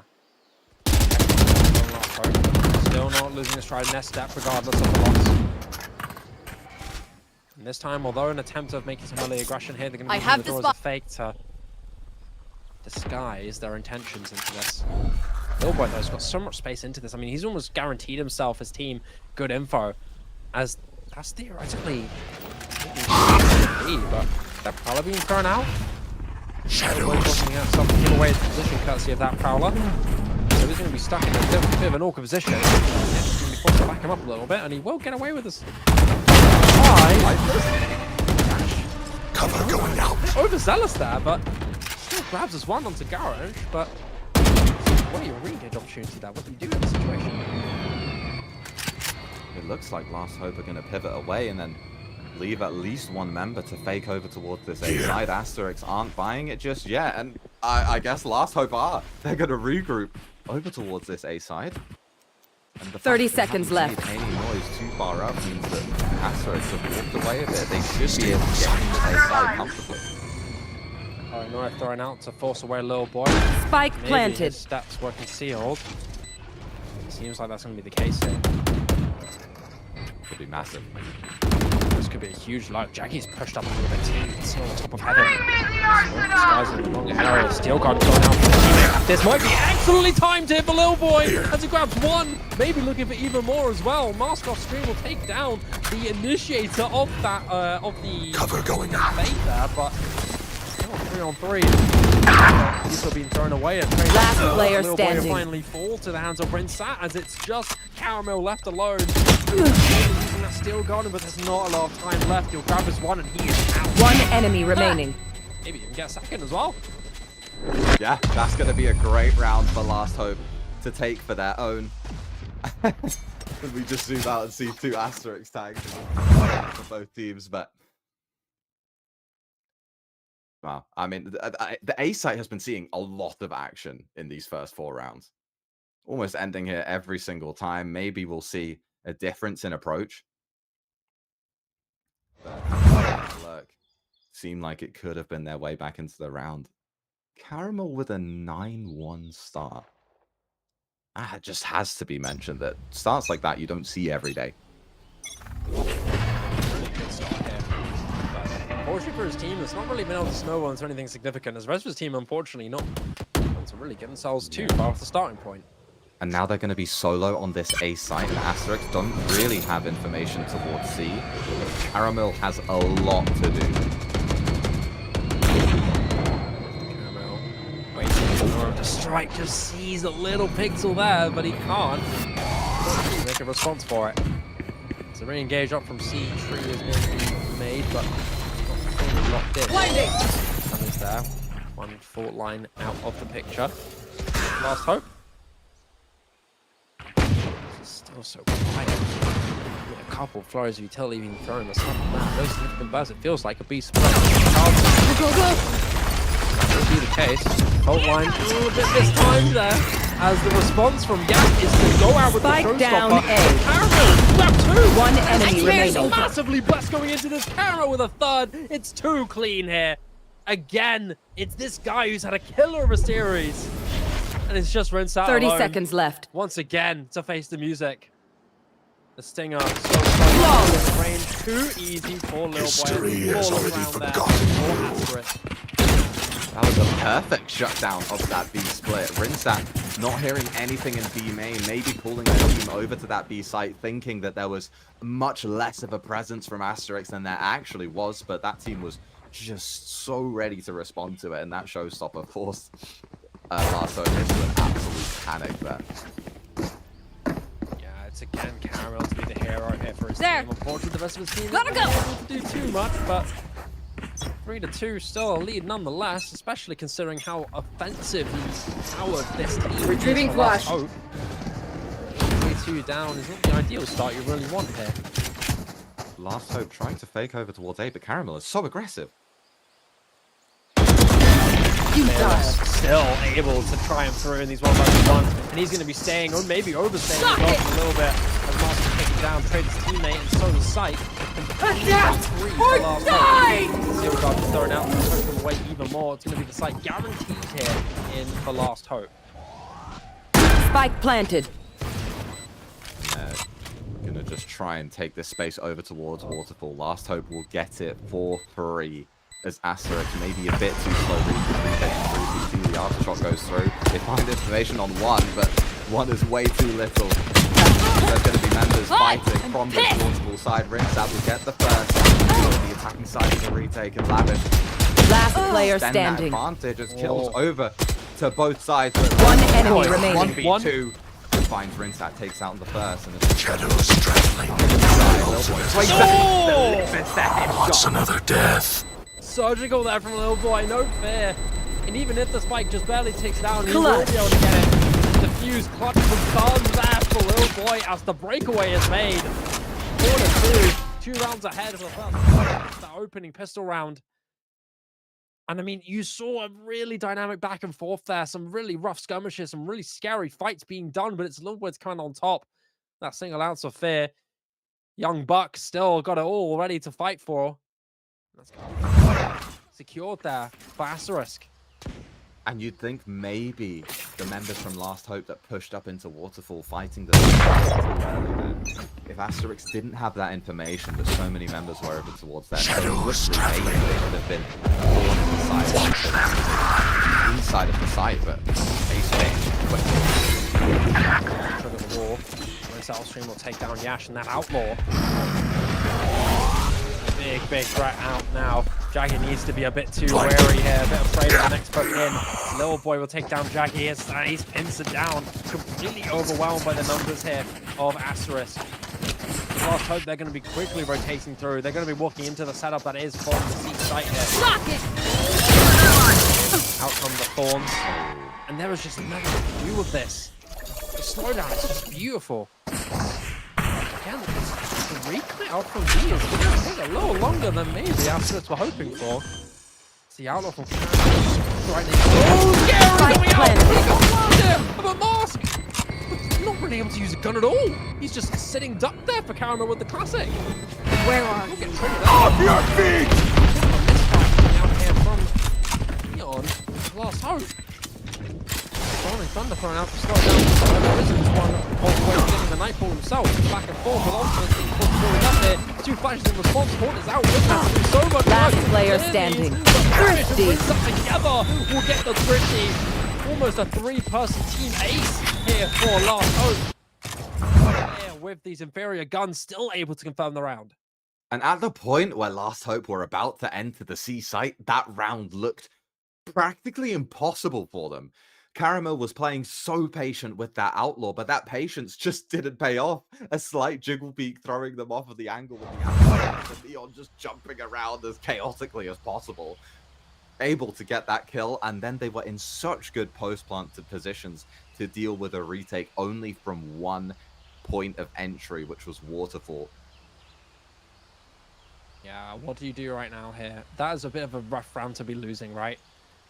I think Asterisk know it. For us with the timeout. Looking to make a call for the team. Last time they made this timeout on Corrode, it feels like Last Hope was snowballing pretty heavily at the start, but this time with the lead intact and close into the next half. Let's wait and see on whether or not things will shift here. Yeah, it didn't go too great immediately following that timeout, but the game went pretty solid after them from that point, so definitely don't think this is a bad call. They also have ultimates Go, to play, go, go. maybe stepping into direct There. how those Gotta go. ultimates are going to be made to have the most impact possible. That Steel Garden online. And Last Hope really won't have much to respond with in terms of the ultimate economy. I believe that Rolling Thunder was 2 away, so that would be the biggest weapon they have to work with. And Asterisk are going to go back to the start of this half. They're going to go aggressive on A once again. Last Hope looking to speed up over towards B, but will that be? They're just trying to get... Okay, Rinse is under so much pressure over on A. The Vise Wall is bombed, but it's not enough to protect them from that aggression. Asterisk keep going. They keep their ground in A lobby. The Nightfall invested also. So much happening in this A space. It's a hectic mess. I mean, how do you deal with this? I mean, you have Masters running in trying to get a trade, but he just walks into the face shot, dies instantly. Little way, get up in this dominant position, waiting for the right moment to strike. You can see members here of Last Hope waiting for the re-engage. Out comes the Howler. A punishment from Lil Boy will take down Jackie. Enemy remaining. Garish has to make Last things player work, and he comes standing. through so quickly. It's a 1-on-1 with very low HP for the breach here of Last Hope. Plant to come down. Steel Gun in the hands of Caramel. This guy has been Spike the boogeyman planted. of this map, and he is on his way, stomping with an all-shaking Thunder, Caramel, searching for his next victim. Caramel opening that door over towards C gives Garage an idea of this timing, and now even more so with that flash coming through. Now just scaling up over towards Tree. Right there where Garage will be, but they are so weak and it will only take 1 bullet to finish it. Caramel will close out the round. I think they're going to let Last Hope know they want to keep the lead in this series, and it's now a 2-round difference. Caramel, the one working with Ego in that one. Stomping. And we're really blaring out the pride here in that victory. I mean, this fight was so hectic, so crazy. I mean, the fight before was crazily skirmishy, and with so much use of resources taken away here, you needed someone to act up, and that was Garant, but left so low. The only isolated member in Caramel. Take him out for free. 1 bullet's all he needed. Yeah, 15-3 is this guy's KD right now. That's a This is- 5 KD that's into the ludicrous. first half. That's just absolutely ridiculous. I mean, it's like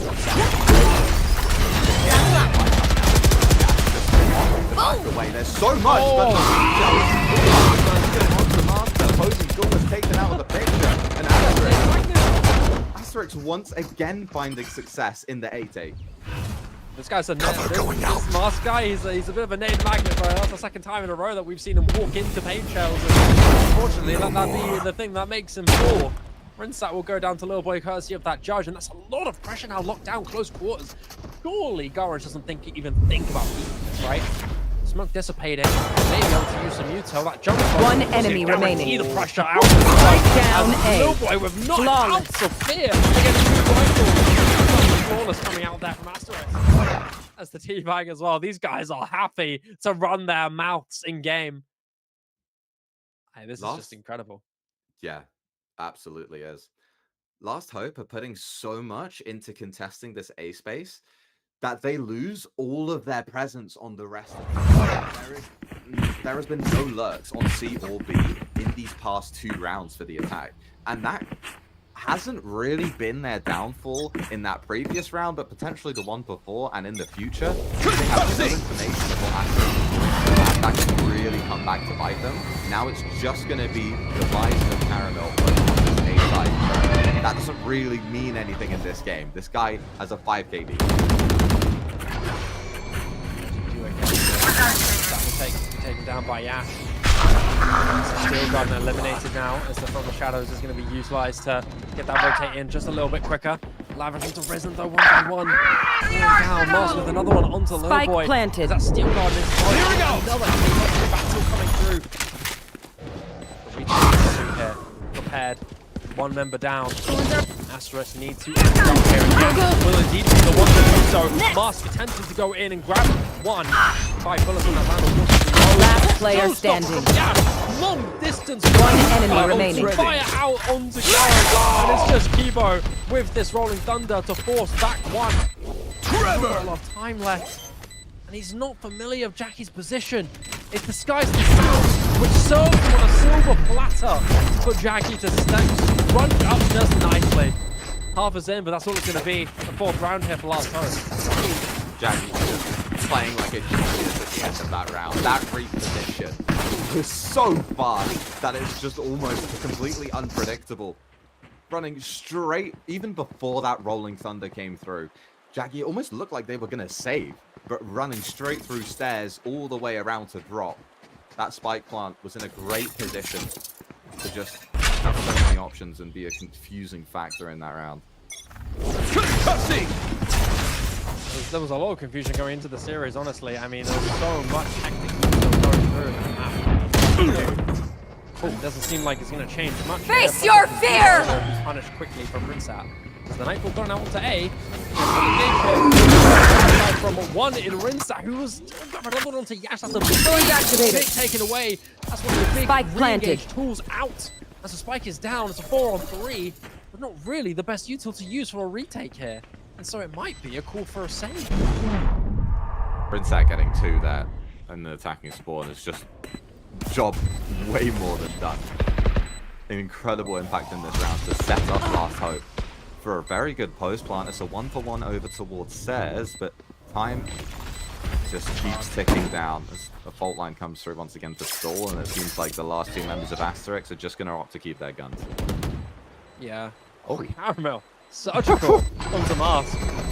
Good POV there. Thank you to our observer. Pretty nice view that we saw there, but kill that one. Caramel just piling up the KD at this rate. On the opposite side. A lot of damage to the financials here. Last round in the half. Done. There's 1 round into the half left until we'll see confirmation. Is this going to be another 6-6? 16-4 for Caramel right now. With the next highest being 15-5 for Little Boy. the economy isn't fully ideal for either team going into the final round of this half, but those deaths may have even been a benefit to Last Hope. 4 ultimates online to try and even out this half, opposing 0. They're going to go for an aggressive A take to try and hit them. I'm out of here. Here we go. 5 minute game coming through the overdrive from Mars. This guy again opting to become that one-man spearhead. He's going in without a shot of fear. low. He's been suffering a little bit throughout the series. He's not yet out to balance. Bam. A little bit of pressure. Risen. He's with a body. He takes him down from behind. There's Rambo running into it. That's going to be a better, superior skin, I'd like to think. Yeah. On the opposite side will take him down quickly. Wrong buddy out. Expecting maybe another catching him off your feet. Take him down with the Rolling Thunder in quick succession thrown out, but it catches nobody. Big issue now for Last Hope. One of the strongest utility ultimate game kicking out the picture. Still Jackie into Risen with that figure. Last player standing. Well, for information, Garage onto Kibo, 1 by 1. Spike planted.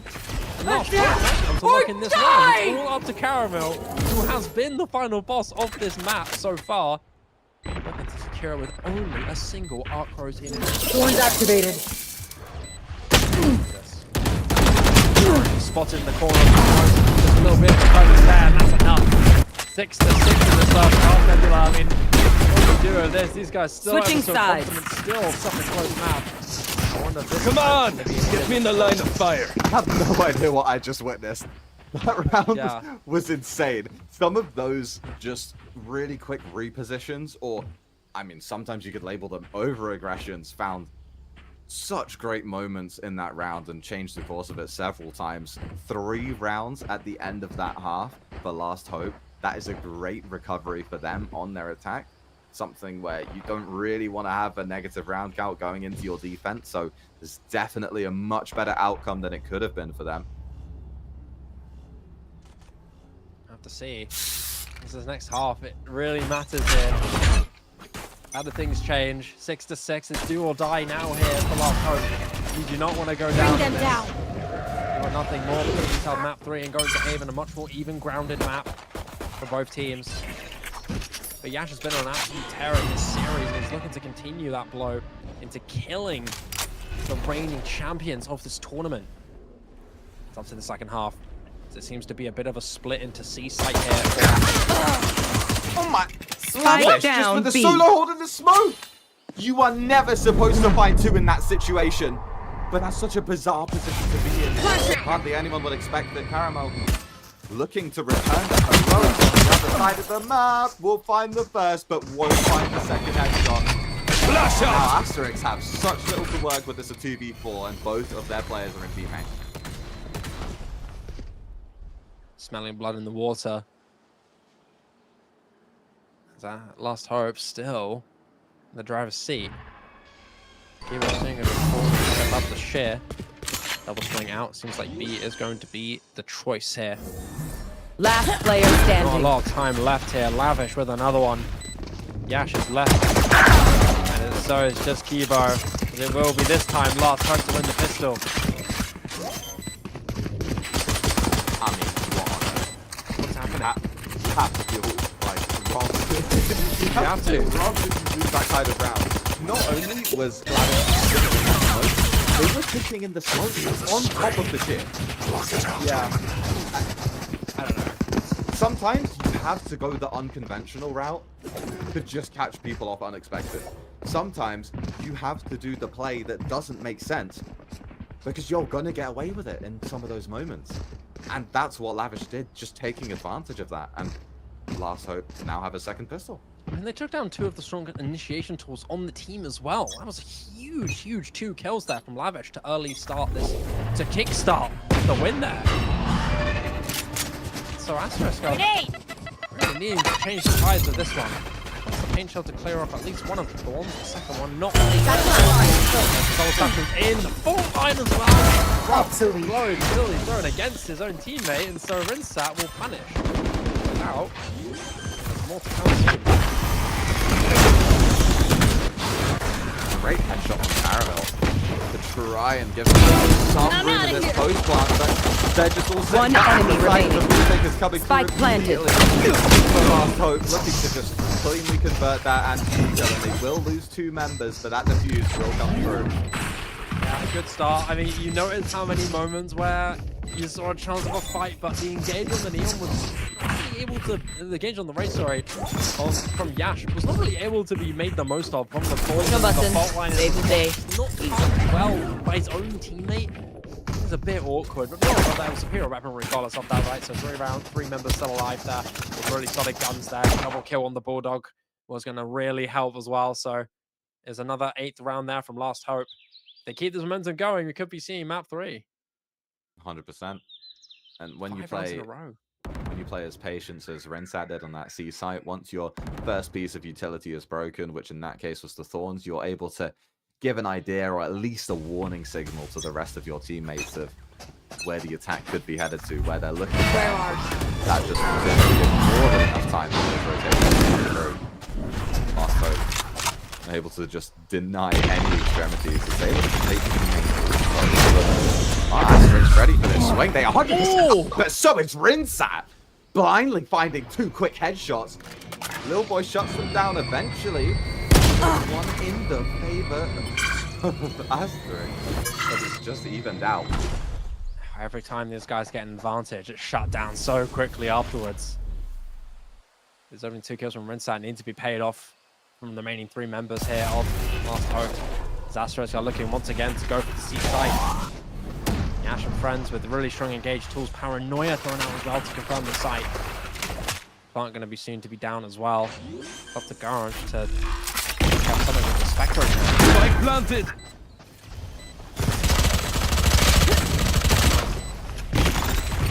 Finding that kill through the smoke. They're trying to buy some attention away from this flank. And they're finding kills in the process. Teleports out, and Garant tries to get one the enemy opening. remaining. Last player standing. Jaggy now makes it into a 1v1 against Kirbon.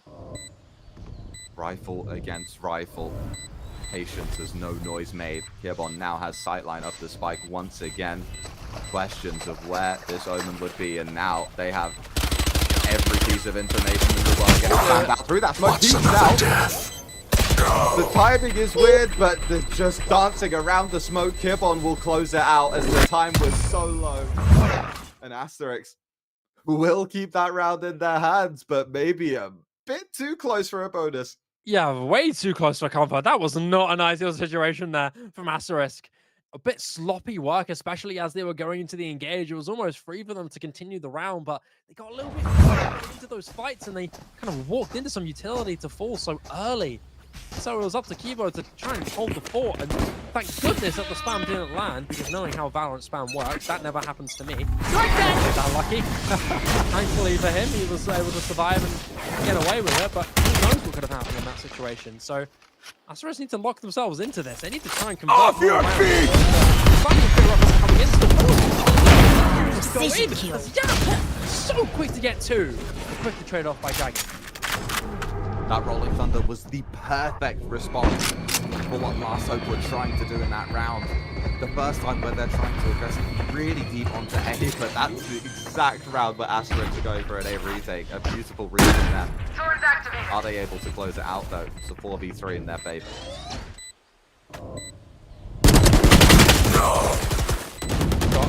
Garage has got one of the little boy, but fake on the door from the Shadows exchange to One enemy How did he remaining. get away with that? Camo in exchange runs out onto Risen. So as I said, 2-on-1. Hold on, no one has an early sightline of the spike. Oh, I might come through, but they just missed. And the spam comes through from the box as a savior from Caramel.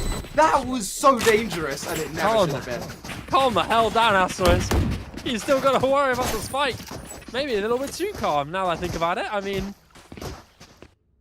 goodness me, that was a bit of a scary situation there. Pros don't Imagine fake. if pros don't fake. That's what I'm saying. That's the second time that we've seen this from both these guys, by the way. On Corrode, we saw an instance there where I believe it was Lavish who was very, very close to fully defusing the spike, but Garish was went to go on to finish it off. This time, it was Caramel to almost do it, but not now, not this time. Thankfully, no ninja defuse coming in. Last Hope switch it up a bit on their eco. They're stacking towards C, and Mask has already crossed over on Mound. They have information that no one's fighting C from Asterisk, but they don't know that they're ready for an over-aggression. They're just waiting. Now look for some information, find how deep they are. Are they going to try and fight for this Mound, or just pivot over to A? It looks like the latter is the option of choice. Rotation. After they use a lot of utility, especially when Yash coming out hits confirmed close and pro, this is an easy rotation call here. Asterisk. Something that comes as well. That superior engager. Throws something in his hand as well. Could be very, very lethal going into it. Retrieving flash. He's a very, very seedy. Stunned by the Prowler, but somehow Lavish will not be able to grab any kills. Very, very dire now for Lotus. My ultimate. Bring me the arsenal! So Caramel will be able to use that Steel Garden. That's not ready. 3 go into this re-engage. Fire in the hole! Karan's trying to find something through the smoke, but all that gives is a target for Yash to fire that showstopper at, but it's Risen who's the one to find the kill for Asterisk. Last player standing. Last Hope should almost have an opportunity, but the eco will be denied. Gibbon to get those final kills, but it's only 2 standing. Yeah, a bit of a valiant attempt there, but not able to fully get the nail in the coffin there. This is 3 consecutive rounds in a row for Asterisk. They've really found their footing going into this. Caramel is still on an absolute rampage, being 20-9, despite falling to the hands of Rinsat, who is the fellow sentinel at the top of their respective team. Those kills make it so Last Hope have a chance to break Asterisk's economy if they take this round. Satchel out. Yeah, this is a big, big round. Again, engage! My God! Yash! Satchel out. Do this.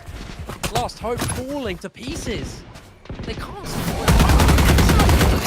against it. They can't win against them, mate. They can't. Seems like they just want to get one person close. Way more than that to get someone in that kind of position. Yash finding more and more kills as they charge into this A site, and they have complete control of it now. Rinsat, though, does return the favor. Still a 2v4 after that kill, though. Jaggy has practically no space. Paranoid of lurks coming through. And it's almost a ticking time bomb until the end of the round. Lil boy. One enemy remaining. Do the deep for him. Jackie has basically nothing left to do. It's just going to teleport out to safety. Shadows traveling. They put up the fort line, but 25 health left. He's going to be out of the picture. He's leaving. He's gone. But he's being hunted here by Asterisk. Is they going to be reaching double digits? Big round to win here. So Dragon's hoping to survive, but he can't. I don't know what take him down. Asterisk are slowly encroaching on that match point. Okay, if Last Hope are going to keep going aggressive, especially towards A, but if they're going to keep going aggressive on these mains, you have that overdrive now. You have something that is really going to be able to get masked into this game. They're 9-16 currently. That's really not what you want, regardless of the impact your duelist is having, just because that's a role that needs extreme confidence to pull off the stuff that you're going to be seeing. Trevor! Position, they're going aggressive on C with that overdrive and rinse out the first to find the headshot. Find you. Respond in Bring time. them down. Hope is still pushing through C. Asterisk is just going to run as far as possible over to A. Oh, this might backfire. Retrieving flash. For Last Hope, sorry. They've only got that one use of the Nightfall in their possession. And with the overdrive being lost now, how do you really have ways to counter this? I mean, they're blocked now by that share as well. Caramel with a really good angle to stop someone from at least going to right? Of course, Lavish is down. Quickly credit from Jaggy, but Go, go, if go! you really respond with this, you will manage to get a good rifle hit from us. So maybe there's hope. Face your fear!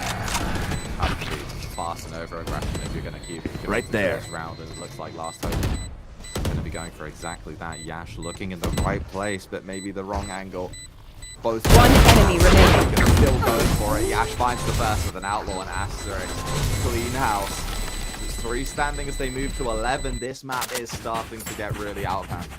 I saw my own life as a duelist flash before my eyes when I see that second shot on the outlaw whipped. I thought that could have been it. Imagine if he got that pick and then transferred the last 2. That could have happened. That happens in my ranked games. I waste one shot and suddenly my whole team just collapses. But hey, thankfully this time. Thankfully we're in tournament. Yeah, thankfully we're in a tournament where these guys are the best ranked players in their region. So Yeah, and in semi-finals, your team have your back. And Asterisk Bring them down. and their brotherhood look to go to that grand finals over Last Hope. Last Hope taking this A space once again. This time they haven't been punished for it. They haven't been heavily contested. With Asterisk, it looks like it could just be a straight hit into this C site. They get that breach orb. It looked like they were about to go away, but there's no one to respond on this C site for Last Hope. It's just going to be a retake. How much space will Asterisk take before that retake is ready?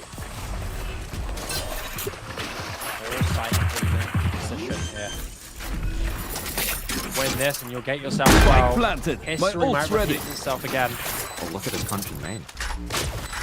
You've got the Rolling Thunder in the hand. So much in the possession here. Asterisk, but Last Hope as well have plenty. Thorns activated. Get 2. Thorns are alive. Oh, get 2 quickly and fast to try. Irrelevant. Things back and he can't. 4 versus 2 in favor of Asterisk once again. Blinding! The Rolling Thunder still online. Last God, player it's standing. Really bad. Yeah, once Just again, die. swings out with confidence. Rinsa Perfect. staying alive. A Ultimate's quick ready. transition onto Risen to get 2 in the round. One enemy remaining. Oh my! But the time. time isn't there. 3 beautiful kills. Wow, but if it's only it was a bit sooner. And they can't even keep the gun into the next round. It's match point, grand point to Asterisk. I mean, despite that, we have to give a round of applause for Rensat. Those shots were 100%. surgical. Look at this. Clean on the draw there. That flick onto Risen was massive. But that's all it was, unfortunately. You couldn't get a round converted from it. So it's the same matchup that we see them face. They've lost 6 rounds in a row. And if they lose this 7th, they're out. the highest stakes now here for the reigning champions of the Ascent Community Cup. Missing so many members, a shell of their former selves, it seems. As the seemingly new kings of the block are looking to confirm their spot in the grand finals. Last hope. Aggressions on Thorns are both alive. sides of the map. Now the group in A will opt to back away. Jackie still posted up on this box, an off angle that you almost never see. And Mask, given with the task of holding down A solo, that angle may not be the best if the Alert decides to peek Cover out. going out. Flash place for information. His actions should have used it.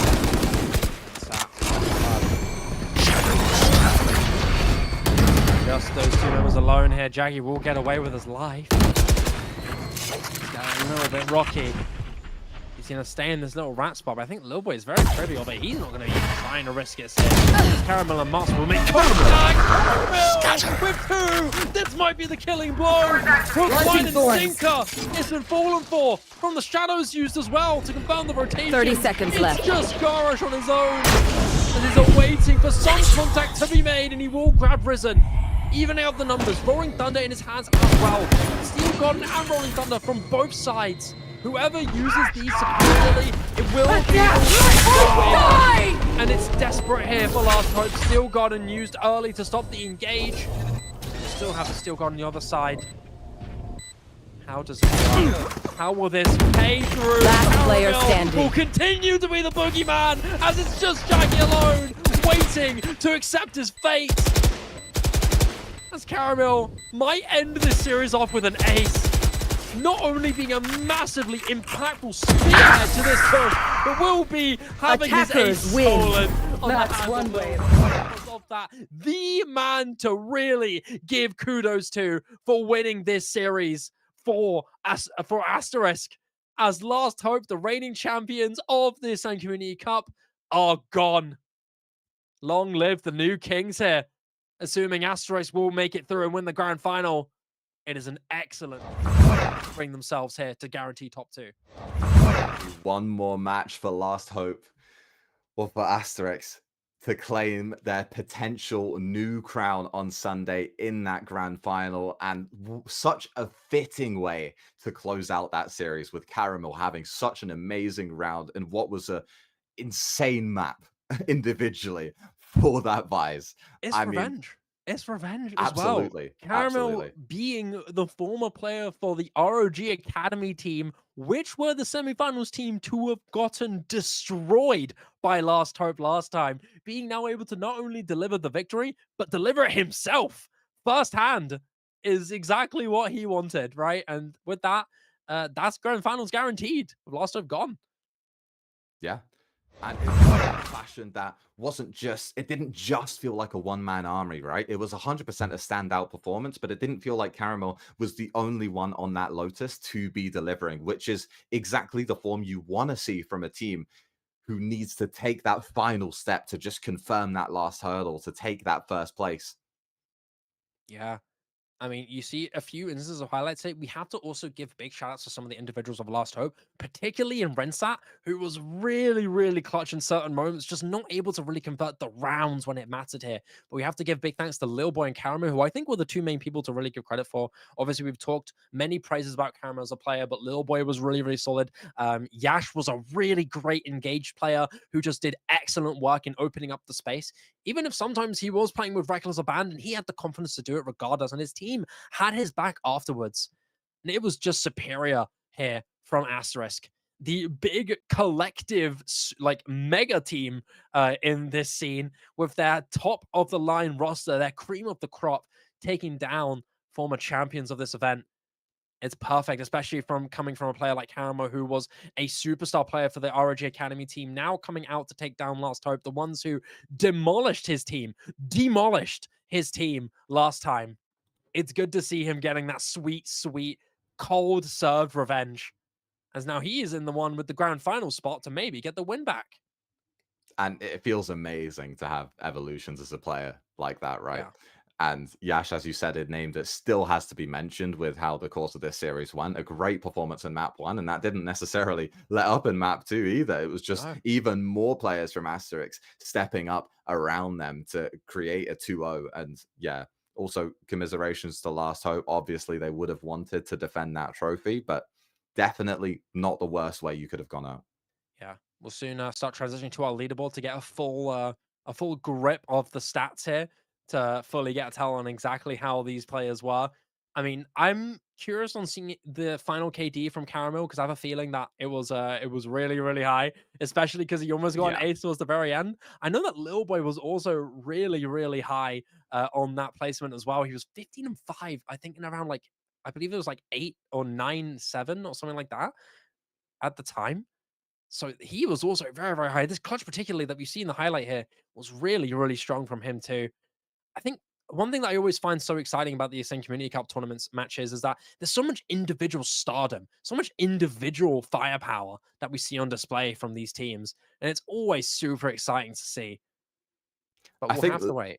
Yeah, Lil Boy wasn't someone that you'd see in the kill feed every single round, but they were someone who was getting really big impact rounds sort of across the course of the series. That happened numerous times, especially in that Corrode, for me at least, from what I noticed. There were some rounds that were just initiated or closed out by Lil Boy, and that was the defining factor of how those rounds went. And these scorelines weren't blowouts; they were within reach for both sides. So that can be absolute game changers having players like that on your side.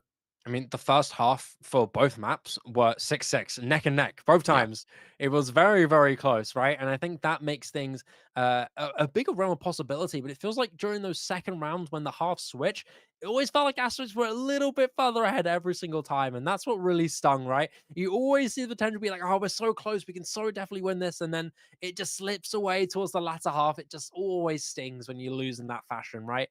But with that, I mean, that's a confirmation done, right? I mean, top 4 guaranteed there for Last Hope. Still, definitely a respectable placement there. But you have to think that the losses from some of the players here on this Last Hope team is sad to see, right? Some of the players that were pivotal in your victory last tournament, like Sinks and Markai in particular, the 2 main star players on their team last time, now out and not able to really show up for this team, having A-Line members, still some really strong members here, like Garash, who was a really strong player that I would like to mention as well, who I think was going to be someone that we're going to be seeing in the future as well, who was really, really solid, generally speaking. Jaggy being the team to keep the team all together, who's also really, really solid, but unfortunately, overall, regardless of that, despite the valiant effort, despite honestly the really good series that this guy's pulled out, despite it being 13-8 for both maps, it's still an admirable showing here from Last Hope to write home about. Granted, they ran their mouths quite a lot. They talked a lot of trash, and it must be always the one to sting when they're the one that talks trash and loses. But maybe they'll use that as extra fuel to win next time, right? I mean, it can make it more entertaining, right? And as you say, it gives you a reason to fight for next time for both sides. And that's one of the beautiful things about Valorant is that you will have more opportunities, even though it will feel horrible on the day. Luckily, these players will be able to come back and show what they can do next time. And that's a bit forward ahead to look at. And we eventually see this scoreboard 28 and 10 from Caramel. That was almost dropping a a 3KD. 30 bomb. Almost 3KD. I don't get it, bro. I don't get it. Look at the amount of first bloods from these visors. Yeah, I mean, these guys seriously 7 love for those Rinsat. stars. I don't know. I don't know how they do it, man. I mean, you had a really strong KD from Lil Boy as well, 20 and 14. Yash having a little bit of a fall off later down towards the series, but at least towards the attacking side, he was very, very impactful. But yeah, Caramel was the star of the show without a doubt. This guy was a superstar at the first half, especially. The guy who had a 5 KD for crying out loud. He was 15 and 3 at one point. But, despite slipping away just a little bit, just a bit, it was still enough to really make the most of it. And even though Rinza has the higher ACS with that first blood number being extraordinary, you still have to give a big round of applause. I mean, almost a 30 bomb, almost a 3 KD, a big, big reason for why Asterisk were able to win, especially in that final round where we see him just win a 1v2 just off the rip like that. Seriously promising. Yeah, I mean, there were even when you say 1v2, there were even moments of brilliance from players like Lavish winning that 1v2 in the smoke. That was just an unbelievable situation, to be honest. Yeah. I'm really curious on how this team will end up translating later on as well. You've still got 2 more teams fighting for that grand final spot in Deadeye Esports and Heaven Esports. 2 teams who have also had a really, really good run into this tournament. And I'm curious on how that will really impact, 'cause I think both these teams have had a pretty similar road, generally speaking. But with that, whoever wins that series tomorrow will be facing Asterisk in the grand final.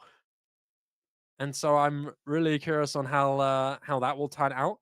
I think if we were to look at the previous stats, Deadeye having speaking a pretty solid run through and through, but having a couple closer games, especially later on against 4KOB, being the 14-12 set, just barely evading losing that series, with Heaven having a bit more of a run, generally speaking. Some 13-0s, some 13-5s here against the Red Syndicate, for example. But regardless of that, I hope it's a close series that we're going to be seeing in that second series tomorrow. With the MVP of the entire map being rinsed out from ACS, this guy still, even if he may have not had a strong KD, the guy, generally speaking, was very impactful. You know, on Corrode, he was a really, really strong ISO, despite having a couple flaws here and there, but still being a really, really strong player to note as well. Very consistent and very lethal on the shooting here on that MVP screen. He had some very scary clutches that just weren't really able to close out rounds when it mattered. Yeah, definitely someone who like clearly delivered in this game, right? But as you say, just not able to take it over that final hurdle as a team, but still a performance to be proud of. Yeah, we've spoken our praises a lot about Rensat, and hopefully later on, you know, in the future, if we see him come back here for another Ascent tournament, we'll see him play once again. 1.41 KD, 7+ kills is just ridiculous, man. On the Vice, it's crazy. Also to mention for Asterisk going into that grand final on Sunday, both semi-finalists are going to get a minimum of 1 rest day going into, I believe, a best of 5. That could be very important to have that energy going through. So it'll be interesting to see what level of preparation and potential anti comes through in that match once we get to it. Yeah, we'll have to wait and see. You know, the grand finals is going to be on Sunday, but we still have another match on Sunday, tomorrow, on Friday. Sorry, not Sunday. Tomorrow is not Sunday. Tomorrow is Friday, the 15th, which is where we'll be seeing another semifinals match between Deadeye Esports and Heaven Esports. These guys have been going through a flurry of best of ones throughout this tournament, but now they finally get the best of 3 chance to really guarantee themselves a spot in grand finals. But ladies and gentlemen, thank you so much for watching this match. I've been Shiva, joined by Nebula for Asterisk against Last Hope. Congratulations, Asterisk, for winning this match and guaranteeing themselves a spot in grand finals. Commiserates to Last Hope, the reigning champions, finally losing that crown. And we'll have to wait and see for next match between Deadeye Esports and Heaven Esports tomorrow at the same time. Come back for that match to guarantee, to decide our grand finals matchup. Thank you so much for watching, guys, and we'll see you guys then. Take care.